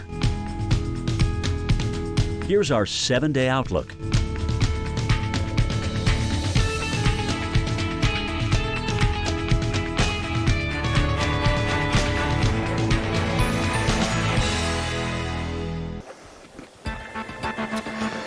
All right, coming up right after Weather Underground tonight, it is Heavy Rescue 401. And tonight, watch as the crew responds to a wreck that completely shuts down the city. This time on Heavy Rescue 401. Wow, people are getting really, really angry. 7-vehicle mayhem shuts down the city. They gave us a 45-minute window. And fires up Steve's crew. Lock your thing, let's go. They got westbound. Go. A mangled trailer. Gonna try to roll it with a load. Spurs Ani to defy the odds. And Eric. Boom out. God forbid somebody gets hurt. Puts his life. It's really tight in here. In rookie hands. Do not stop! You're going to see Heavy Rescue 401 coming up right after Weather Underground, 8/7 Central.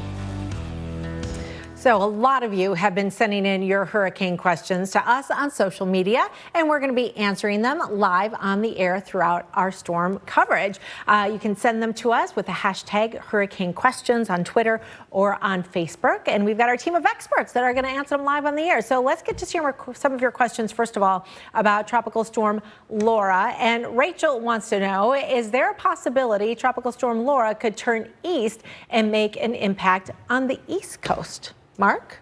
Yeah, and so with that, I think what they're suggesting is that they've been watching this trend going farther south, farther west.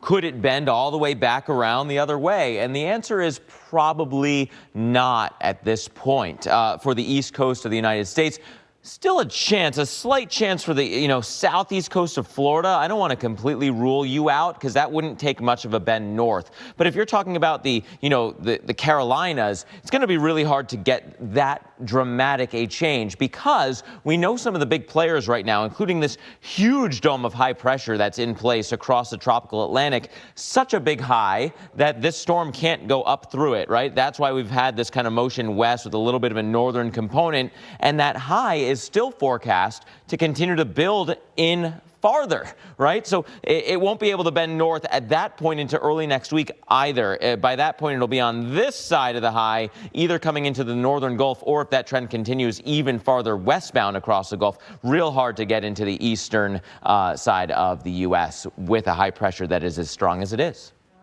People in the Carolinas can breathe a little easier on this one.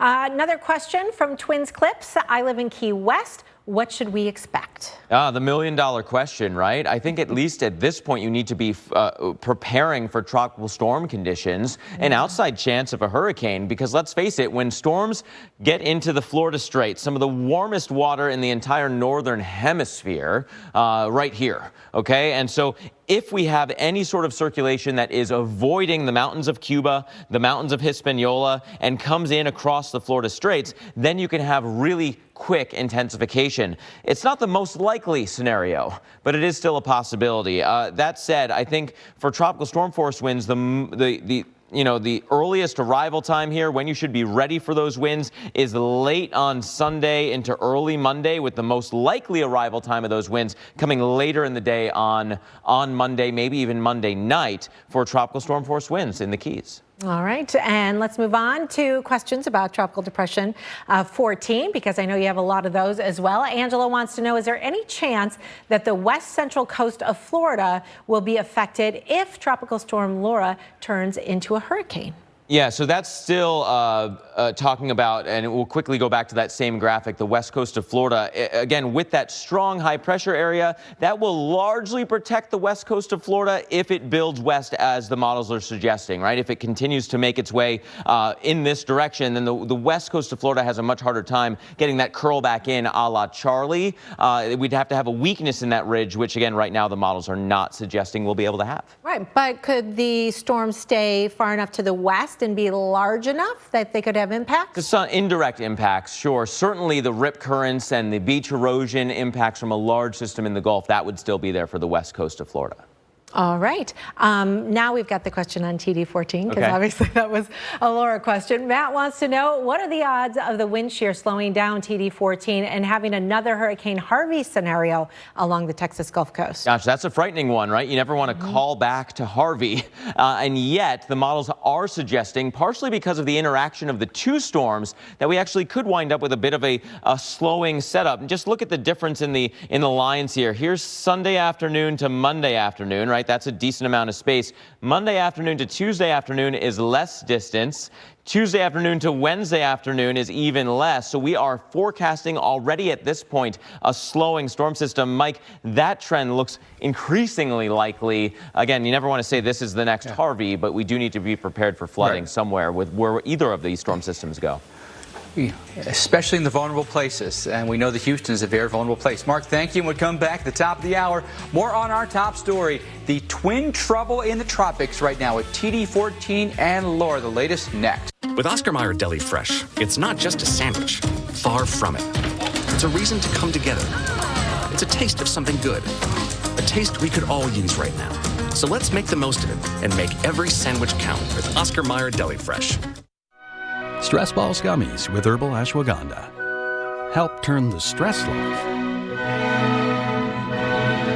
into your best life. Live like a stress baller with Stress Balls. Attention Medicare recipients. Medicare has expanded benefits to help you during these uncertain times.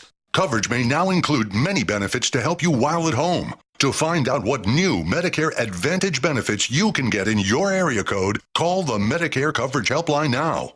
Hi, Joe Namath here in Lakeview. I'm at home staying safe. There are new benefits to help you while at home. Telehealth, in-home aids, home-delivered meals, and so many more. But you don't get them automatically. You need to enroll. The easiest way to enroll is to call the Medicare Coverage Helpline now.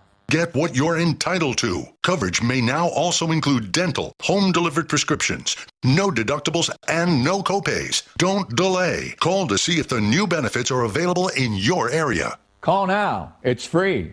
Call 1-800-346-4800. That's 1-800-346-4800 now. Dad's eating frosted mini wheats, so today isn't like yesterday. Grrr, put down that rake and pick up that PB&J. Daddy? Silence your growl with Kellogg's Frosted Mini Wheats, made to help fill you up. Introducing new Life Cuisine for your lifestyle.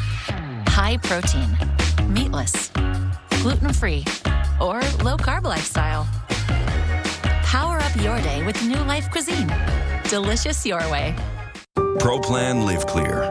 A A breakthrough, 10 years in the making, that reduces allergens in cat hair and dander. Outstanding nutrition with the power to change lives. This is Purina Pro Plan Live Clear. Who are you? I'm your daydream. Come. What a day for a daydream. What a day for a daydream. You're never too far from the Life Artois.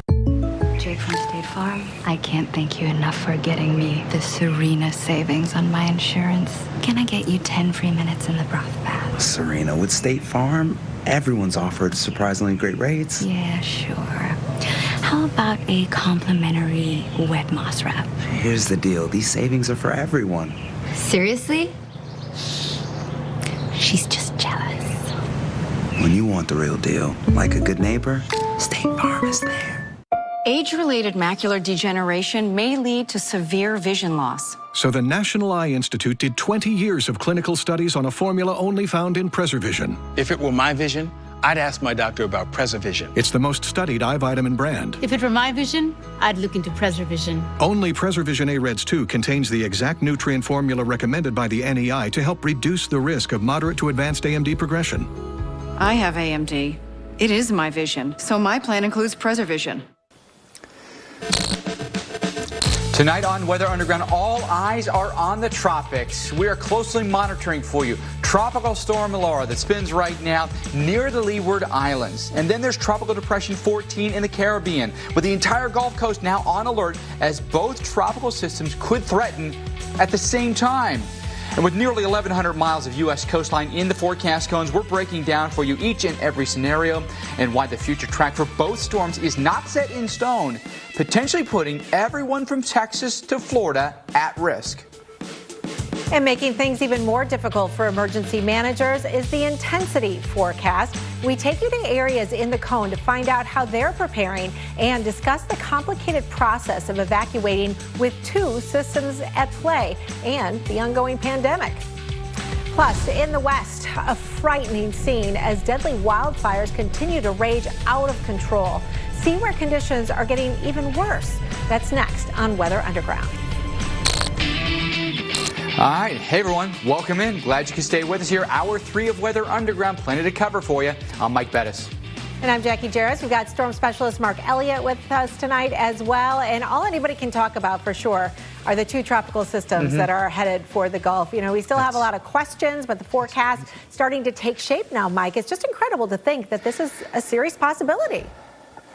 It really is. Two systems in the Gulf of Mexico simultaneously here. And, you know, there are now indications that they could go to very similar locations, too. We thought maybe they'd diverge a little bit in the Gulf of Mexico. That's not necessarily happening, but there's a look at them right there. A lot of questions we know with this forecast. And you have questions at home, rightfully so. We encourage you to send your questions our way on Twitter or Facebook. Use the hashtag Hurricane Questions, and we will answer your questions on the show tonight, and by the way, throughout the weekend up to landfall. So anything that's on your mind, any concerns you may have, send them our way. All right, let's get to the heart of the problem here. Here's Jackie.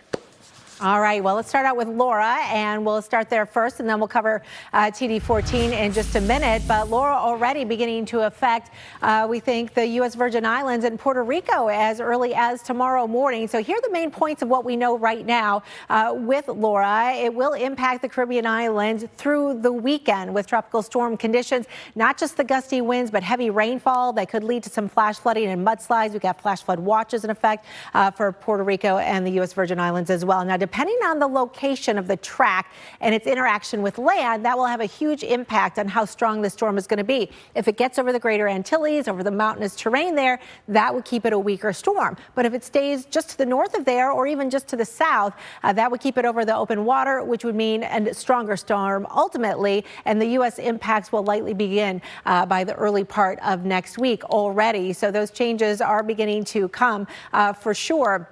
Now let's take a look at the current satellite picture, and there you can see Laura still packing winds around 45 miles per hour. Doesn't look all that great on satellite imagery, does it? It's really spread out, that convection. It's not close to the center, so still not very well organized. It is moving to the west around 17 miles per hour, so that's a pretty good clip and a pretty good forward speed. Tropical storm warnings in effect across the Virgin Islands, Puerto Rico, as well as the northern shore here of Hispaniola, and tropical storm watches now have already been issued, including the Turks and the Caicos. This is a look at the visible satellite imagery, and you can kind of see how everything's a little bit more separate than it was earlier, but there's still a lot of moisture in play and a lot to work with, so not a lot of dry air surrounding the storm that would knock it down necessarily. There's the forecast track moving through the greater Antilles through Sunday and then working its way near the Florida Straits as we head into your Monday. Then getting into the Gulf of Mexico will likely intensify into a hurricane at this time, and now that cone shifted a little farther west than earlier today.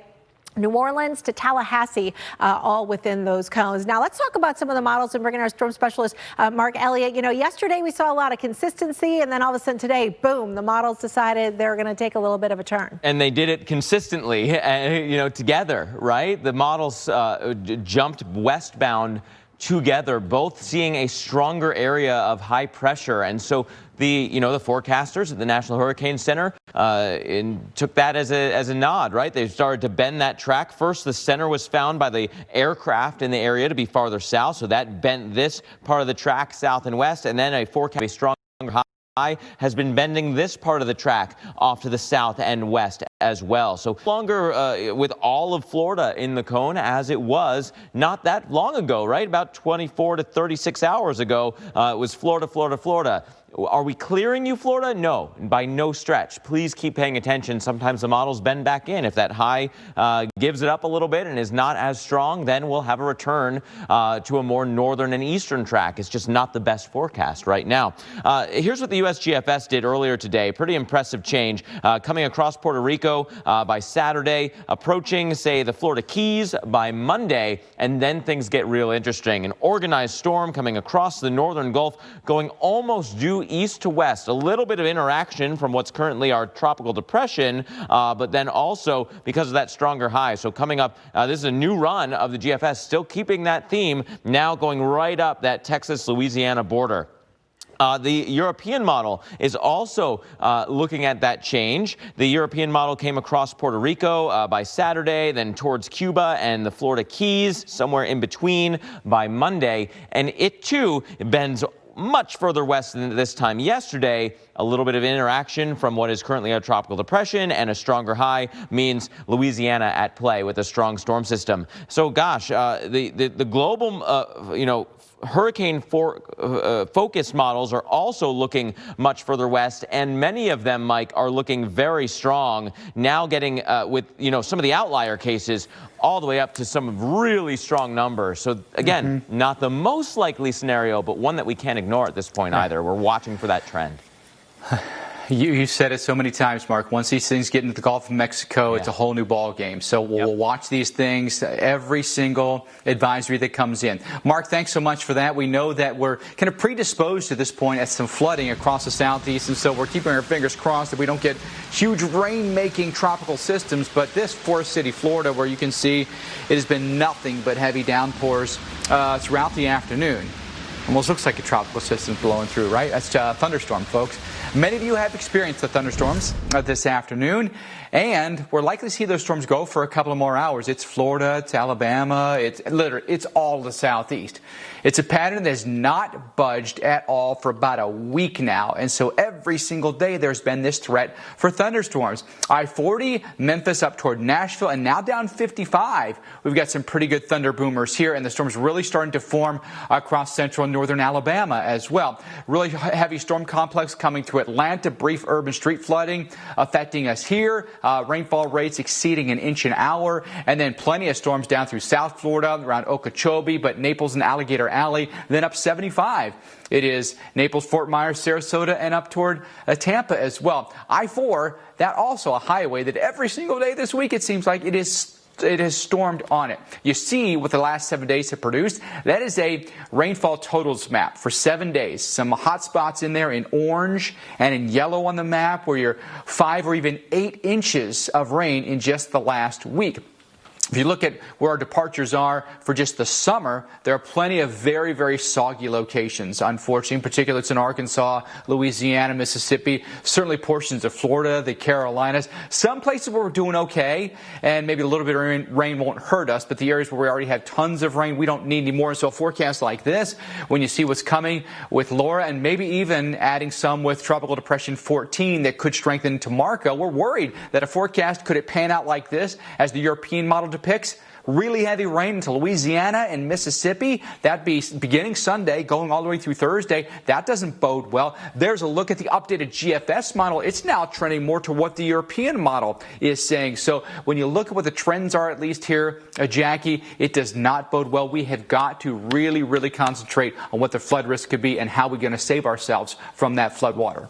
Yeah, you never want to see that saturated ground leading up before a tropical system. So let's get the latest in the nuts and bolts here on TD number 14 and what we know right now. It is expected to increase in intensity before impacting Mexico's Yucatan Peninsula this weekend. It will then re-emerge into the Gulf of Mexico at the beginning of next week, likely get a little bit stronger, but that intensity forecast still uncertain for a number of reasons as it heads towards the U.S. early next week. We'll get through those, and Mark's going to have more on that too in just a second. But let's hit the statistics. 35-mile-per-hour tropical storm right now. As we take a look at the satellite imagery, you can see this little blow-up of convection here. The last couple of hours, we've really seen a significant change in intensity on the north side of that system. So that may be a sign that this is getting stronger. We'll have to wait and see. The 8 o'clock advisory is coming in pretty soon. So we'll see if that does indeed get a name. If so, it would be Marco. We've got tropical storm warnings now that have been posted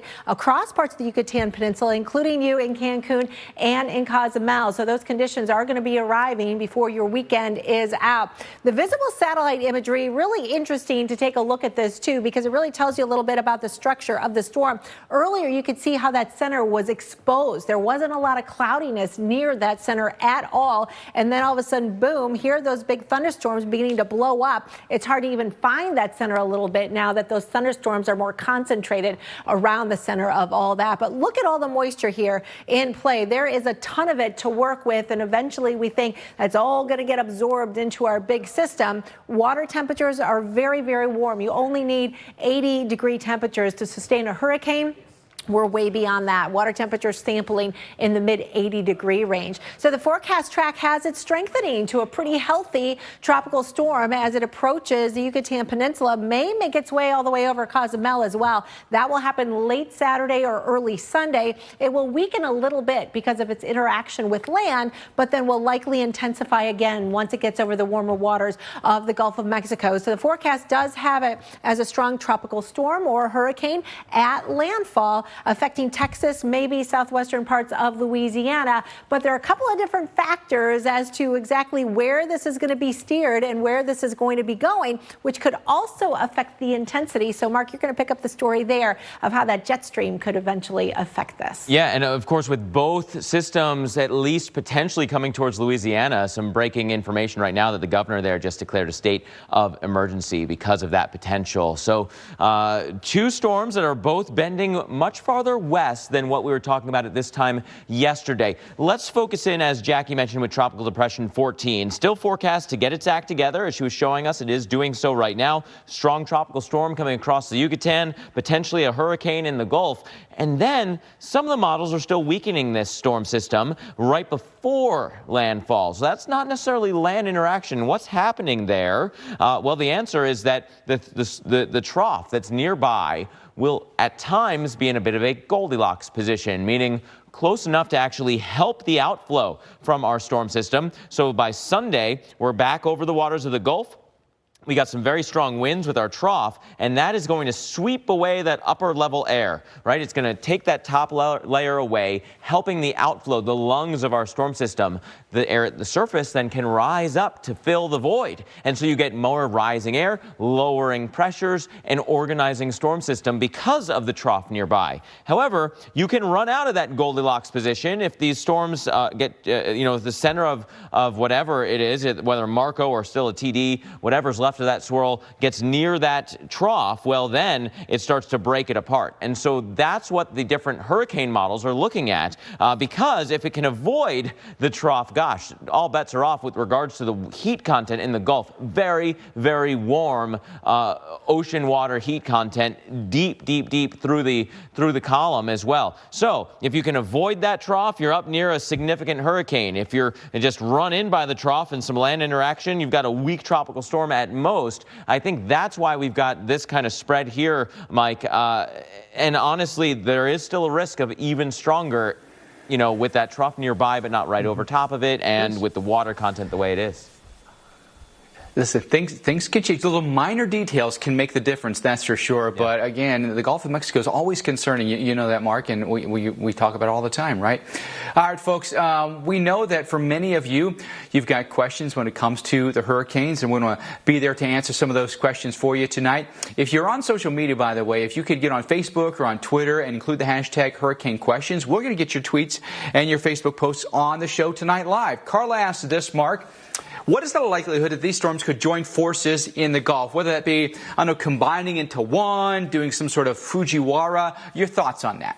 Yeah, I've seen this question more often than not, honestly. I think it's the most pressing question right now because it's not that common to have two significant storm systems in the Gulf of Mexico. So Mike just hinted at the Fujiwara effect. What in the world is that? Well, it happens when a storm system, or really two tropical lows, get close enough to each other, one approaching another.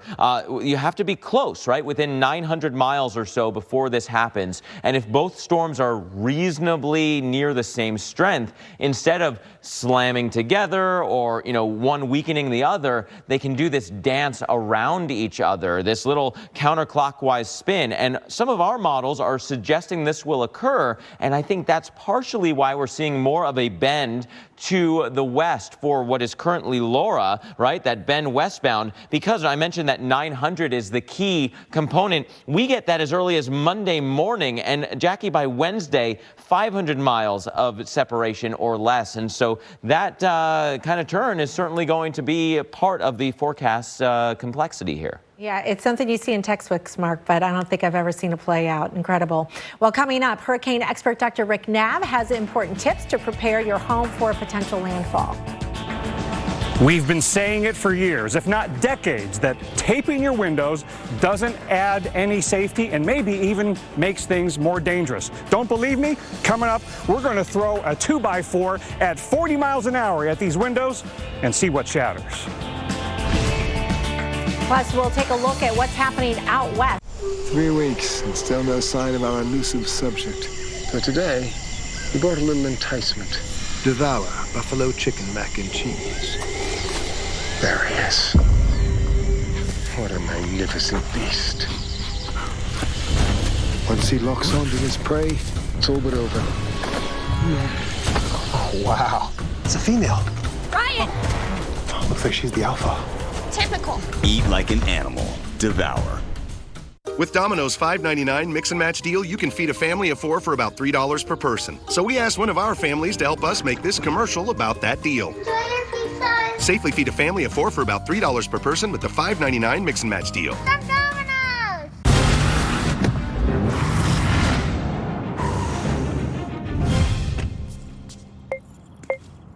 Little choices make a big difference, like nutritious fruit smoothies. However, you healthy? Naked. When you surfed all day, and everybody has that big yellowy glow to them, that's pure gold. We love our new home. There's so much space. We have a guest room now. But we have ants. You're slouching again, Ted. Expired. Expired. Expired. Thanks, Aunt Bonnie. It's a lot of house. I hope you can keep it clean. At least Geico makes bundling our home and car insurance easy. Which helps us save a lot of money. Oh, Teddy, did you get my friend request? I'll have to check. Aunt Joni's here. For bundling made easy, go to geico.com. Is skincare from around the world better than Olay? Olay Regenerist faced 131 premium products from 12 countries over 10 years. Olay's hydration was unbeaten every time. Face anything. Find out more at Olay.com. Introducing new Life Cuisine for your lifestyle. High protein, meatless, gluten-free, or low-carb lifestyle. Power up your day with new Life Cuisine. Delicious your way. On the road again. Book 2 separate qualifying stays and earn a free night. The open road is open again, and wherever you're headed, Choice Hotels is there. Book direct at choicehotels.com. So Dish lets you share your TV with your family on multiple devices. Why? Sweetie, forgot something. Thank you. Because we know one thing's for sure. It's a little less scary leaving home when you can take a little bit of it with you. Share your TV on 5 devices, no extra charge. Dish, tuned in to you. It's never been more important for businesses to reach customers on every device, but it's also never been more complicated. Spectrum Reach has simplified it, making it easy to reach anyone, anywhere, on any screen. Because multi-screen advertising is the best way to reach new customers and grow your business. We can put your business on TV, plus the most popular entertainment, news, and sports streaming apps today. We're the most trusted media partner in America, and we're here to make your business grow. Head to spectrumreach.com/multiscreen today. Introducing Plaza Automall's pickup and drop-off service for your vehicle. Oil change, alignment, new tires, or a brake job. Schedule us online or on the phone. We'll pick up your car and drop it off when it's done. We are here for all your service needs. Plaza Automall, Notion Avenue, Brooklyn. You won't stop loving your auto shop. If you owe $10,000 or more to the IRS or state, then you owe it to yourself to call this number. Let our experts help guide you through the process of negotiating a tax settlement. Call this number or go to tax10000.com. Starting at 8, it's 3 straight hours of big wrecks and wild weather. Don't miss Heavy Rescue right here on the Weather Channel.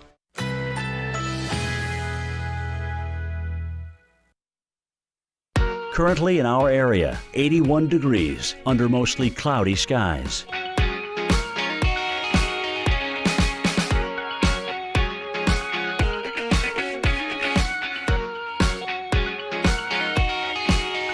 Tonight, mostly cloudy, low 75. Winds southwest at 10 to 15 miles per hour. Saturday, cloudy skies early, then partly cloudy in the afternoon. High 88. Saturday night, a few clouds from time to time. Low 74. Winds southwest at 10 to 15 miles per hour. Here's our 7-day outlook.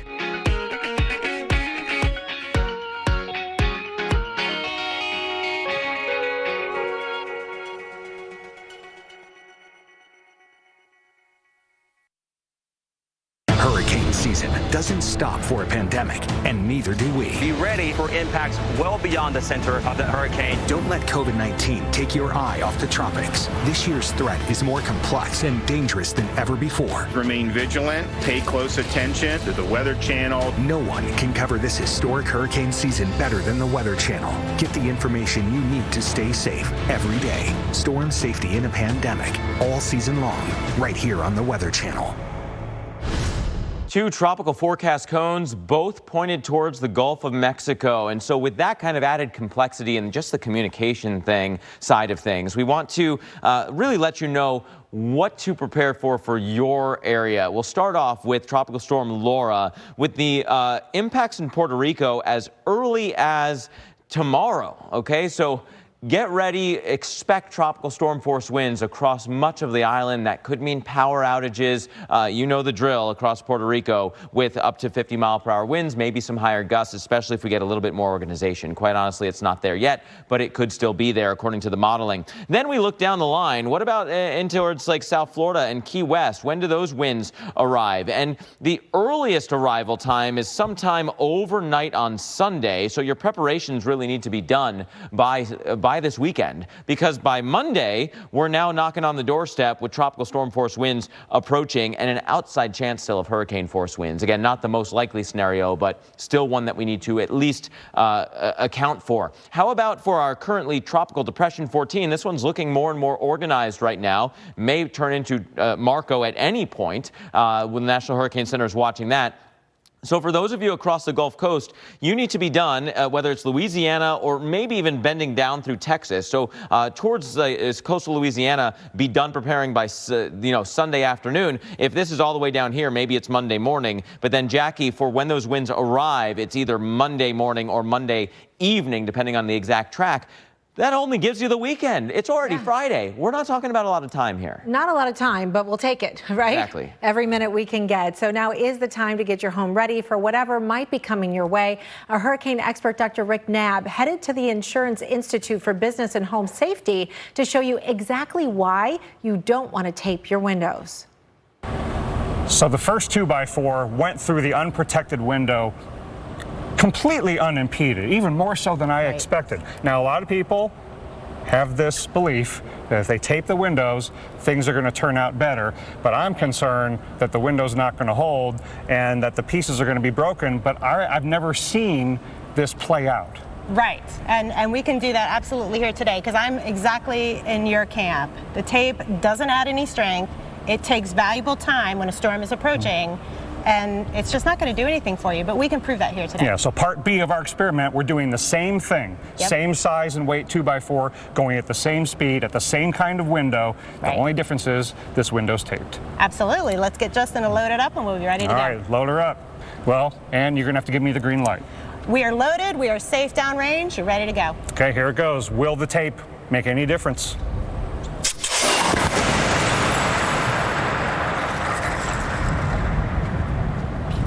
That is interesting. You know, interestingly, it went right through just like the unprotected window. I was expecting the tape to maybe make the pieces larger, but the tape did nothing. It did absolutely nothing. I mean, it's like it wasn't even there. No. What's interesting here, though, is notice how you have a lot of shattered pieces down here, and they're really, really small. But up here, you have pieces that are hanging on to the tape. And that's pretty much all the tape did, was maybe hang on to a few of the shards, but it did not prevent the breakage, and it did not prevent the object, the big 2x4, from going all the way through. No. And interestingly, there's a little bit more travel of some of the cracks in the window that was taped. Right. I almost get the sense that the window fared a little worse with the tape on it. Well, you know, both windows are absolutely broken. The tape did hold this piece right here. Now, if this were an actual event where the wind is pushing on this window at the same time that it was hit by a piece of debris, I think that all of this would have also blown in. And so what we didn't have here were hurricane force winds at the same time. Clean break, small pieces of glass, wind would have attacked this window and pushed the rest in. Another clean break up here with the tape, the wind would have been pushing on this, probably popped the whole thing in, and who knows how much the tape would have been able to hold it together or not. Right. But the bottom line is, all of this glass, both cases, is coming inside your house. Yeah, the tape added no protection whatsoever. None. And I'm always concerned that people are going to stand behind a taped window with a false sense of security. Can you imagine standing behind that? You're not going to live to tell about it. No, this would be terrible. And the other thing we want to make sure people do is, in the event of a storm, you want to get away from these windows. You want to put doors between you and these outside windows. All right, still to come here on Weather Underground, regardless of what the forecast calls for right now. When these storm systems get into the Gulf of Mexico, all bets are off. We're going to break down the factors at play that could lead to rapid intensification. That when Weather Underground comes back.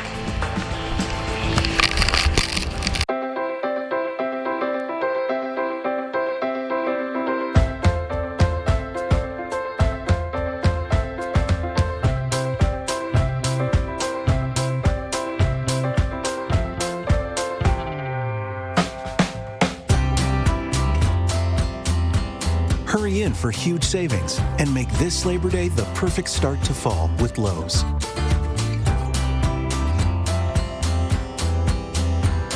Is skincare from around the world better than Olay? Olay Regenerist Face 131 premium products from 12 countries over 10 years. Olay's hydration was unbeaten every time. Face anything. Find out more at Olay.com. Liberty Mutual customizes your car insurance, so you only pay for what you need. I wish I could shake your hand. Granted. Only pay for what you need. Liberty, liberty, liberty, liberty.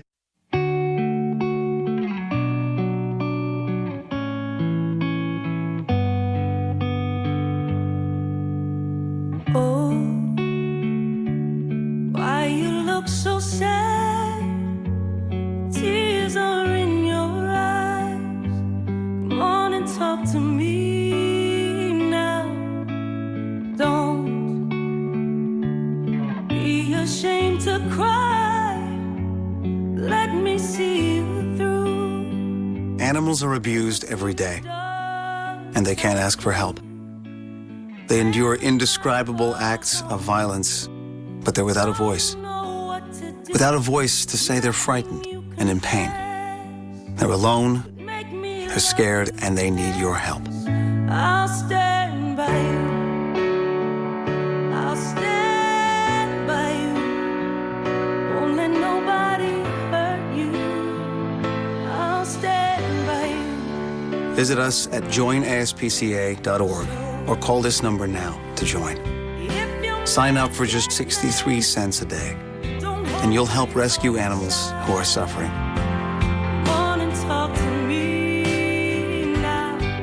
Please make this the moment that you say, I won't stand by while they suffer. When you sign up with your monthly gift, you give them the shelter and the love they deserve. Do it in the next 10 minutes, and we'll send you the photo of an animal from our shelter and a free ASPCA t-shirt. If you've wondered if your support will make a difference, I can tell you, it will. And if you've ever thought about helping, this is the time. I'll stand by you. It's only 63 cents a day. Please go online or call before it's too late.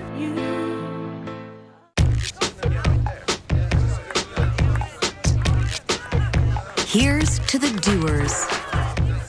To all the people who realize they can do more with less asthma. Thanks to Dupixent, the add-on treatment for specific types of moderate to severe asthma. Dupixent isn't for sudden breathing problems. It can improve lung function for better breathing in as little as 2 weeks and help prevent severe asthma attacks. It's not a steroid, but can help reduce or eliminate oral steroids.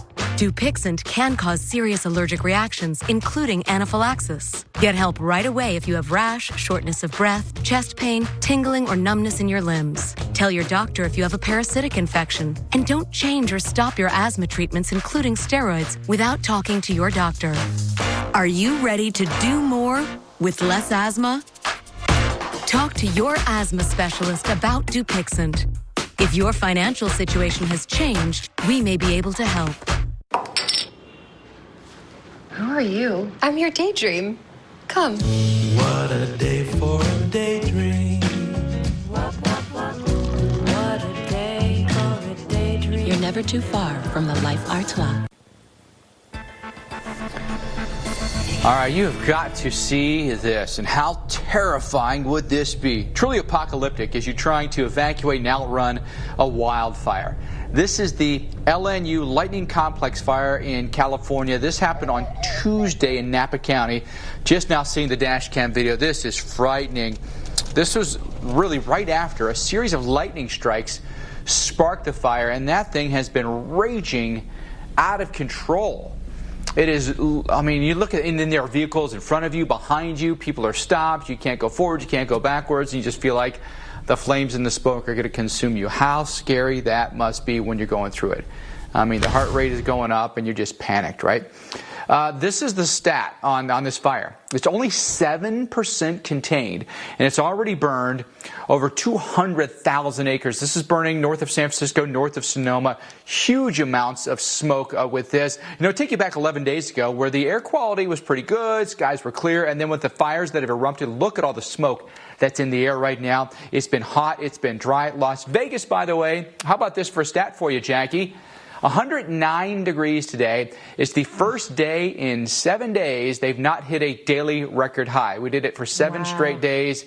We hit 109 today, only missed the record by 1 single degree. But the heat and the ongoing drought, really a cause for concern across the West right now. But welcome back, everyone. Glad you could be with us. Following that story for you, but also following another big story, which is the tropics tonight. Yeah, tropics certainly heating up. We're all anxiously awaiting and watching the forecast. We got a new advisory coming in shortly here, Mike. We'll see if we have Marco. It could happen. You know what? There's been little swirls that have been spinning in that thing today. You could make the argument there's a closed circulation in there somewhere. But this, by the way, hurricane hunters that are flying today, courtesy of NOAA, they have Kermit and Miss Piggy, and they have Gonzo. Those are the names of their planes. This is Kermit flying through Laura today.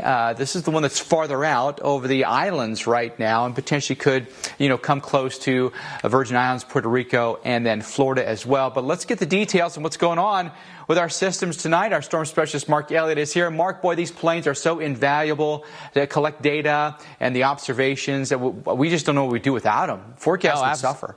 Absolutely. There is, long-term studies that show how much extra forecasting ability we have because of those flights. I mean, earlier that flight found that the center was farther south than we were originally anticipating, changed the whole forecast cone because of that information. And again, we have a flight that has just entered this area of Tropical Storm Laurel. So I'll show you that information in just a couple of seconds. It's coming up. We have it right now coming in from the Hurricane Hunter. So here's the latest 5 o'clock advisory. Again, there will be an intermediate advisory issued at 8 o'clock. No significant changes through the day. Here's our forecast path, a little bit closer to some of the big islands here of the Northern Caribbean. Does that disrupt the system? Maybe, although the mountains usually tear up the well-organized storm systems, and this one, it really isn't that. And so still forecast to become a hurricane, now bending much further west into the northern and even the northwestern Gulf. So again, I mentioned that we have Hurricane Hunter data coming in once again. There's the path that they've done so far, crossing through, trying to find that central fix, seeing how organized our tropical storm is at this point. Not seeing a lot of strong winds, but they haven't gone through some of the east side, which has been strongest. And so, Jackie, down the road here, there is still the potential for strong winds. In the short term, in the islands, tropical storm warnings, but we could get much stronger once we enter the Gulf of Mexico. Yeah, that certainly changes the ball game for sure. The water temperature is so very warm there that the possibility exists that this could undergo rapid intensification, which means wind speeds will increase 35 miles per hour or better. It's a difficult thing to forecast. 1 in 3 storms undergo this, and most Category 4 and 5 storms undergo rapid intensification. So there's something in the Gulf right now that's called the loop current. It's there about 95% of the time, and it's a warm feed or current of water that goes up and around and then down towards the Florida Straits and enters into the Gulf Stream. Now, when you take a look at water temperatures in the Gulf right now, they're fairly uniform overall. Everybody's pretty much in the 80 to 90 degree range. But when you look at the depth of that water and the heat content available in that water, it's a very different picture. And this is that loop current that I was talking about. So if the tropical systems go over that loop current, they can intensify very rapidly depending on what the atmospheric conditions are doing at a time. Sometimes that loop current will spin off into a little eddy. Katrina and Rita, both in 2005, went over the loop current and intensified very rapidly. And here's the look at the forecast cone for Laura. Notice it does enter over that area. Now, that's not a guarantee it's going to go under rapid intensification. It's still possible, could even go to the east of there, or even off to the west of there. But it's one of the big factors that we're going to continue to watch for that potential possibility. So there you can see the forecast intensity, and there are some models that definitely ramp it up with time to hurricane status, possibly even major hurricane status. So it's something we're going to be tracking more right after this.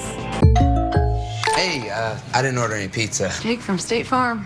After you saved me so much dough on insurance with that Parker promo, I devised a promo for you. Here's the deal, Parker. State Farm offers everyone surprisingly great rates. Yeah, right. Pepperoni pockets, an atomic brownie, cuckoo crusty. There's no promo, it's just great rates. And a side of ranch. You're the man. When you want the real deal, like a good neighbor, State Farm is there. Who are you? I'm your daydream. Come. What a day for a daydream. What a day for a daydream. You're never too far from the Life Artois. This is my body of proof. Proof I can fight moderate to severe rheumatoid arthritis. Proof I can fight psoriatic arthritis. With Humira. Proof of less joint pain. And clearer skin in PSA. Humira targets and blocks the source of inflammation that contributes to joint pain and irreversible damage.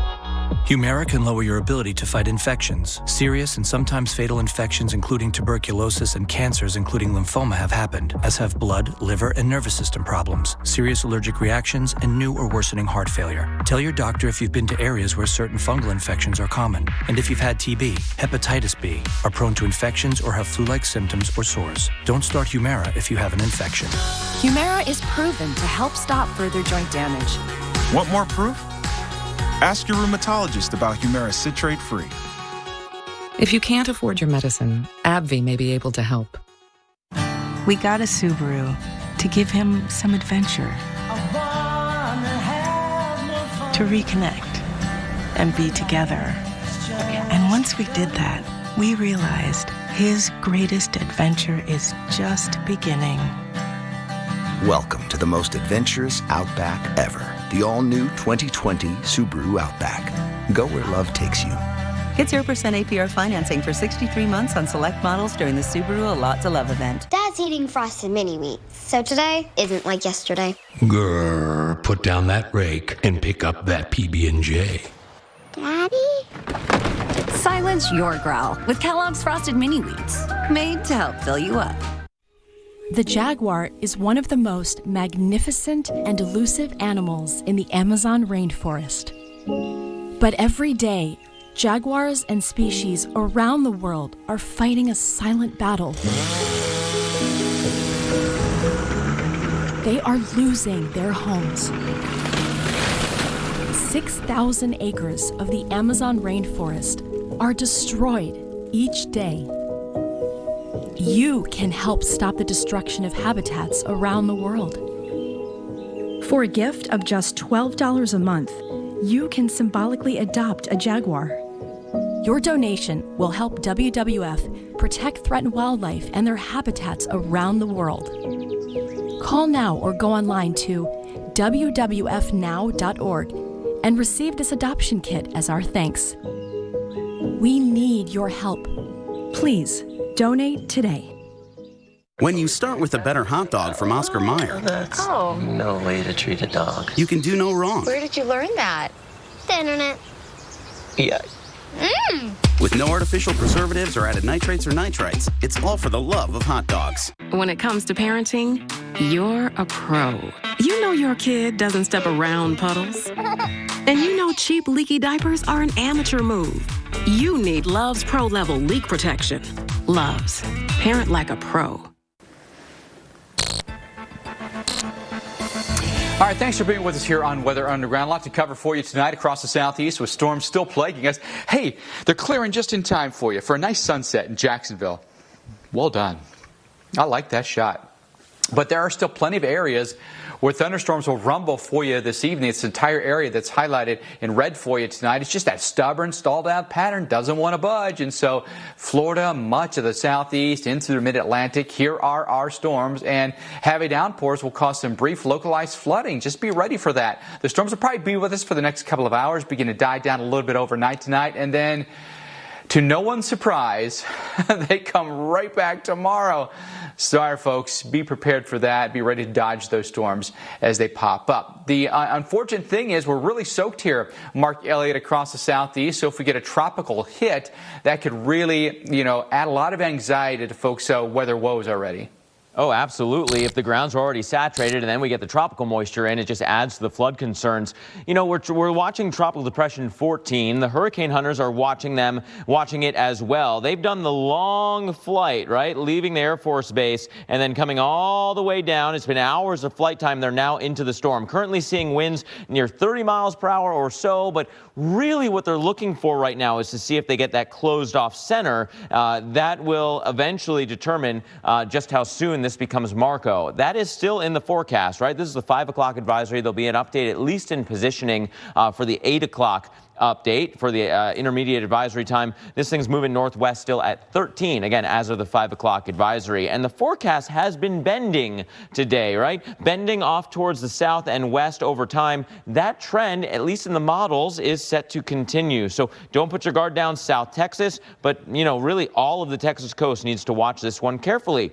Why are we looking more and more towards the west? I know this says Tropical Storm Laura, but I'm using this graphic because both of these are actually feeling the influence of this building high, shoving our tropical depression more and more west and south over time. So that is a really important component here with regards of what could happen. We have tropical storm warnings that are in play, guys, that we're following across the Yucatan.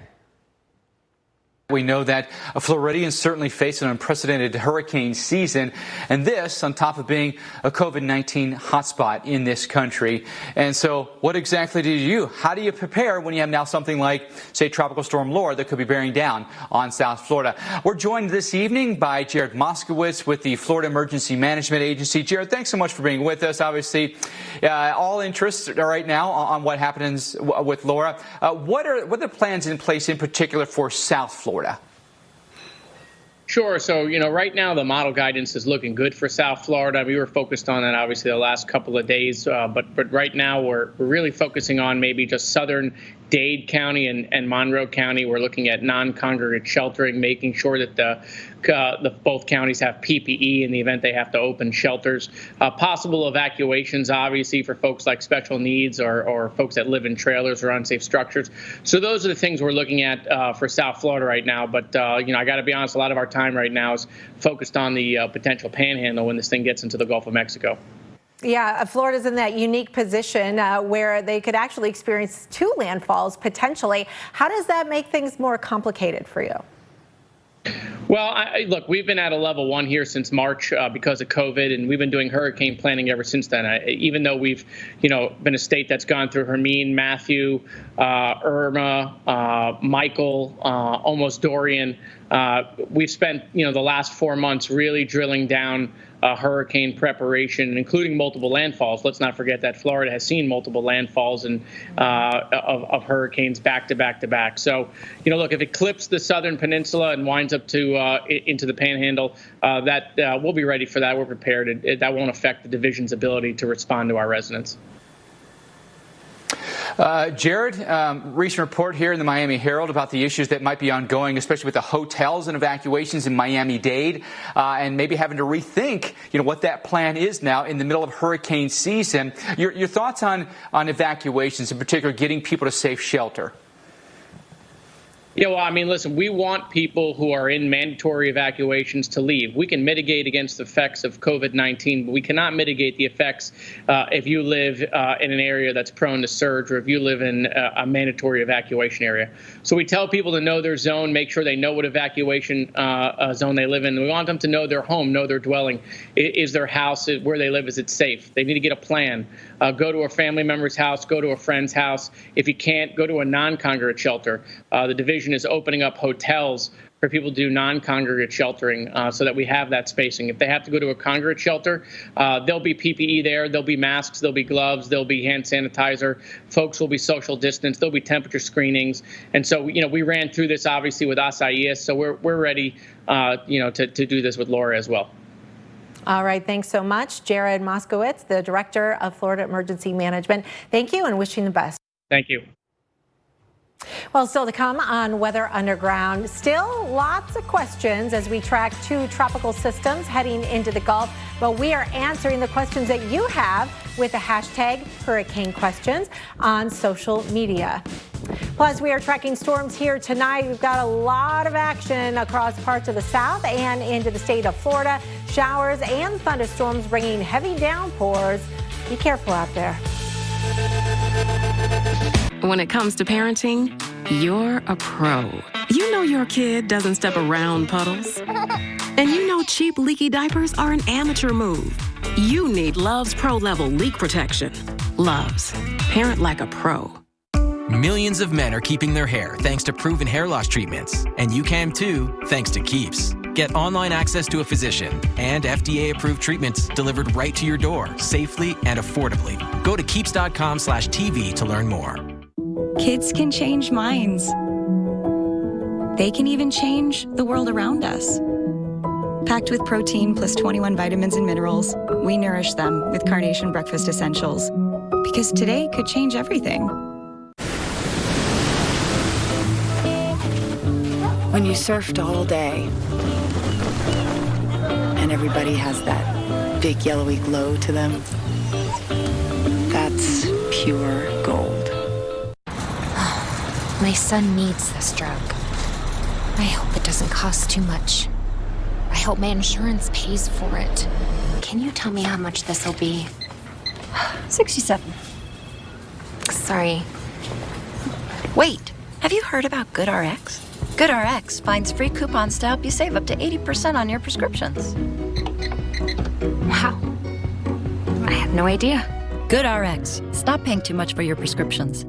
Tara, did you know Geico is now offering an extra 15% credit on car and motorcycle policies? Wow, okay. That's 15% on top of what Geico could already save you. So what are you waiting for? Idina Menzel to sing your own theme song? Tara, Tara, look at her go with a fresh cup of joe, getting down to work early, following her dreams into taxidermy. It's tax attorney. I read that wrong, oh yeah! Geico. Save an extra 15% when you switch by October 7th. Real people are realizing there's a better way to mobile. My carrier probably has a lot of fees I don't even know are there. Basic phone line access, federal universal service charge, I don't even know what that is. Why am I paying these fees? At Spectrum Mobile, there are no added taxes and fees. What you see is what you pay. $45 a line with our unlimited data plan or $14 a gig with our Buy the Gig plan. The calculator said that we would save $600 a year. We've actually saved $612 in half a year. With Spectrum Mobile, I'm saving over $350 a year. $650 a year. It's true. Most customers who use our calculator find they could save hundreds every year. Don't wait. Find your savings at SpectrumMobile.com or call 844-258-8115 and get it all with free nationwide talk and text and no contracts. I'm ready to switch. Get more for less with our unlimited data plan for $45 a line or our Buy the Gig plan for $14 a gig. Plus, get the flexibility to mix and match plans. Visit a Spectrum store. Go to SpectrumMobile.com or call 844-258-8115. Starting at 8, it's 3 straight hours of big wrecks and wild weather. Don't miss Heavy Rescue right here on the Weather Channel.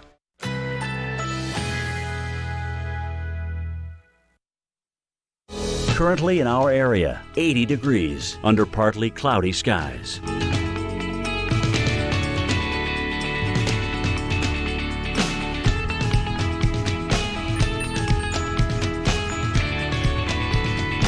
Tonight, mostly cloudy, low 75. Winds southwest at 10 to 15 miles per hour. Saturday, cloudy skies early, then partly cloudy in the afternoon. High 88.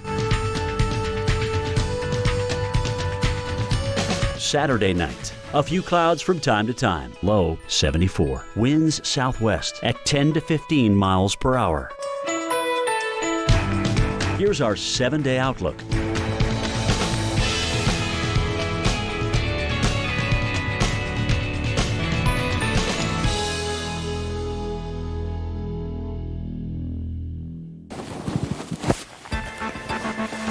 All right, coming up, 8 p.m., that's just minutes from now, right after Weather Underground, it's Heavy Rescue 401. And tonight, watch as the crew responds to a wreck that completely shuts down the city.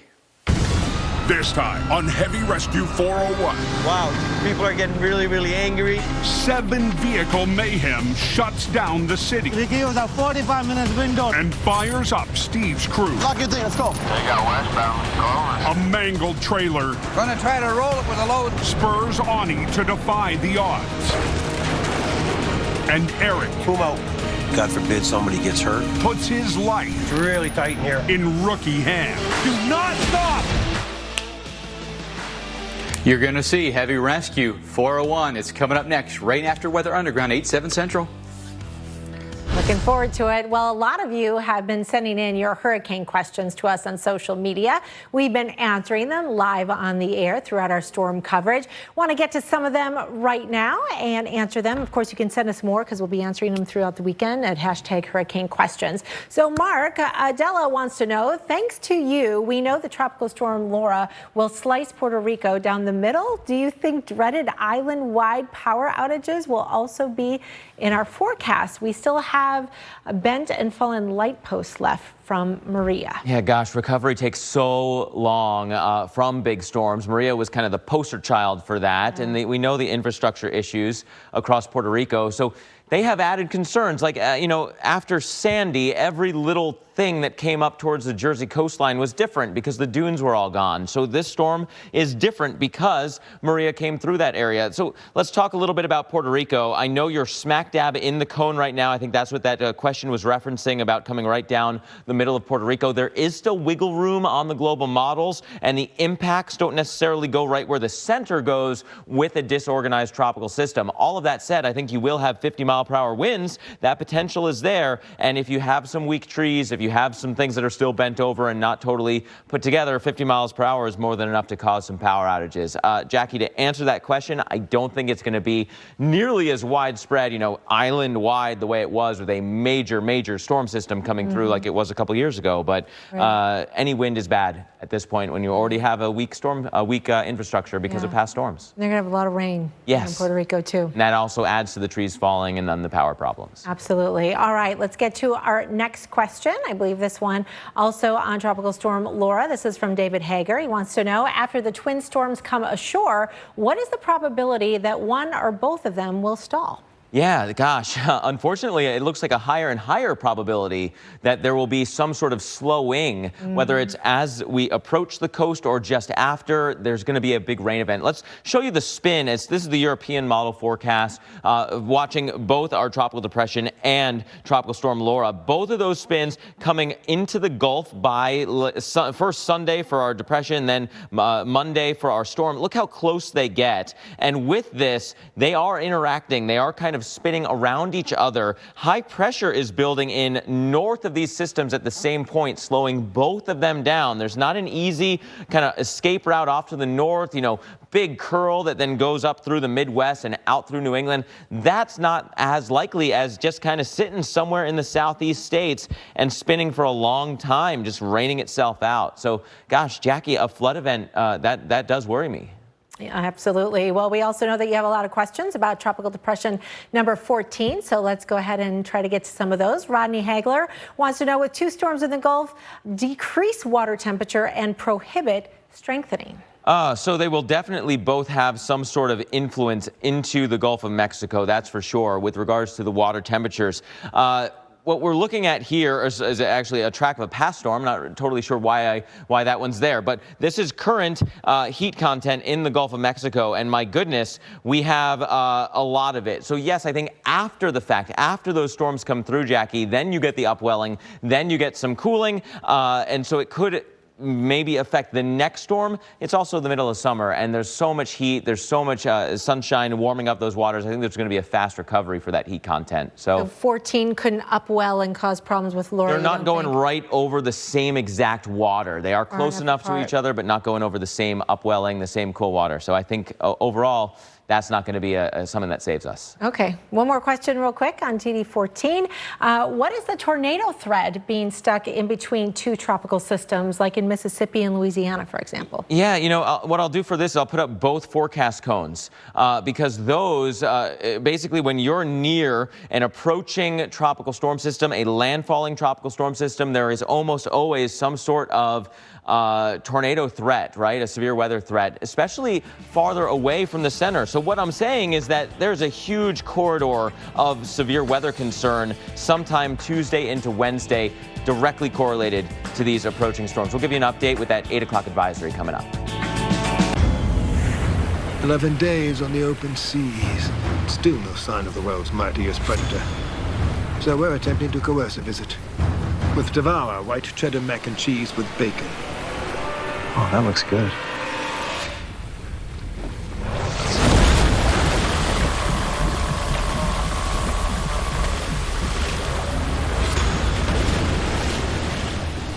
Astounding. Eat like an animal. Devour. Go.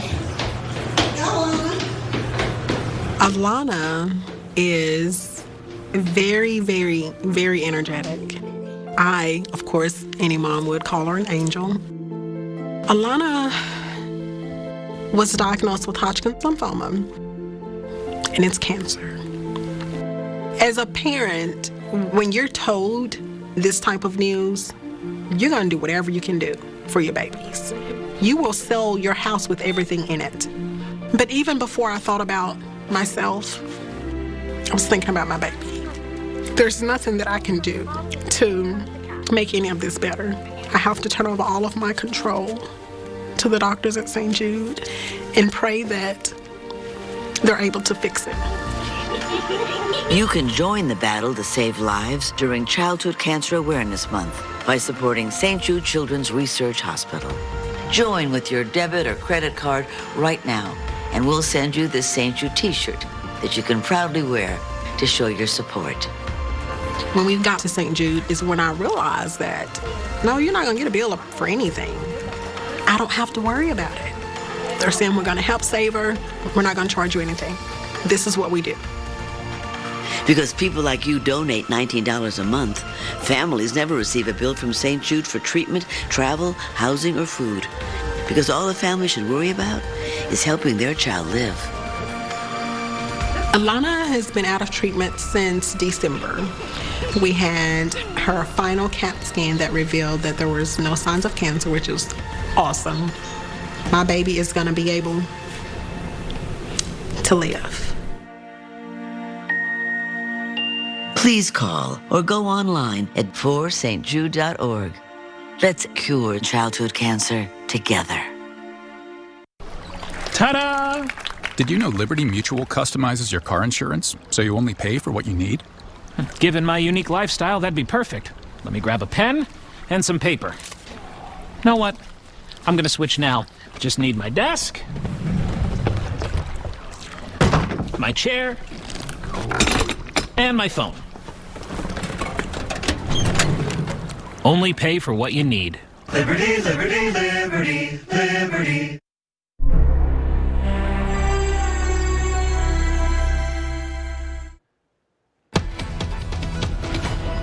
The 8 o'clock advisories are in, both on Tropical Storm Laura and still Tropical Depression 14. So I want to give you an update on both of these storms so you know what is potentially coming your way. Let's start off with Tropical Storm Laura. The 8 o'clock advisory has us going over and now past, really, the Leeward Islands. And so that has some big impacts.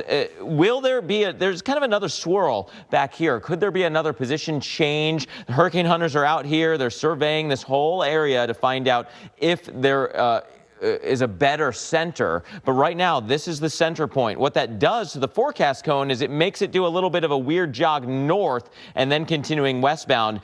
If that is continuing to be found as the true center with the full advisory that comes out at 11 o'clock, I would not be surprised if we saw something more like this now before that bend north. That could make a south side of Puerto Rico approach more likely. So that is a big change. What that does to putting us across the big mountains of Hispaniola and Cuba could also have big impacts on the intensity forecast later. All of this is because of high pressure that's in place, forcing this thing farther and farther off towards the west. And so, again, I think the east coast of Florida, the east coast of the U.S. basically off the table. South Florida, you still got to watch carefully, and then all the way into the Gulf. You'll have to watch this one as it approaches. And gosh, the hurricane modeling on this is still really quite intense, at least for some of the models suggesting we could have rapid intensification.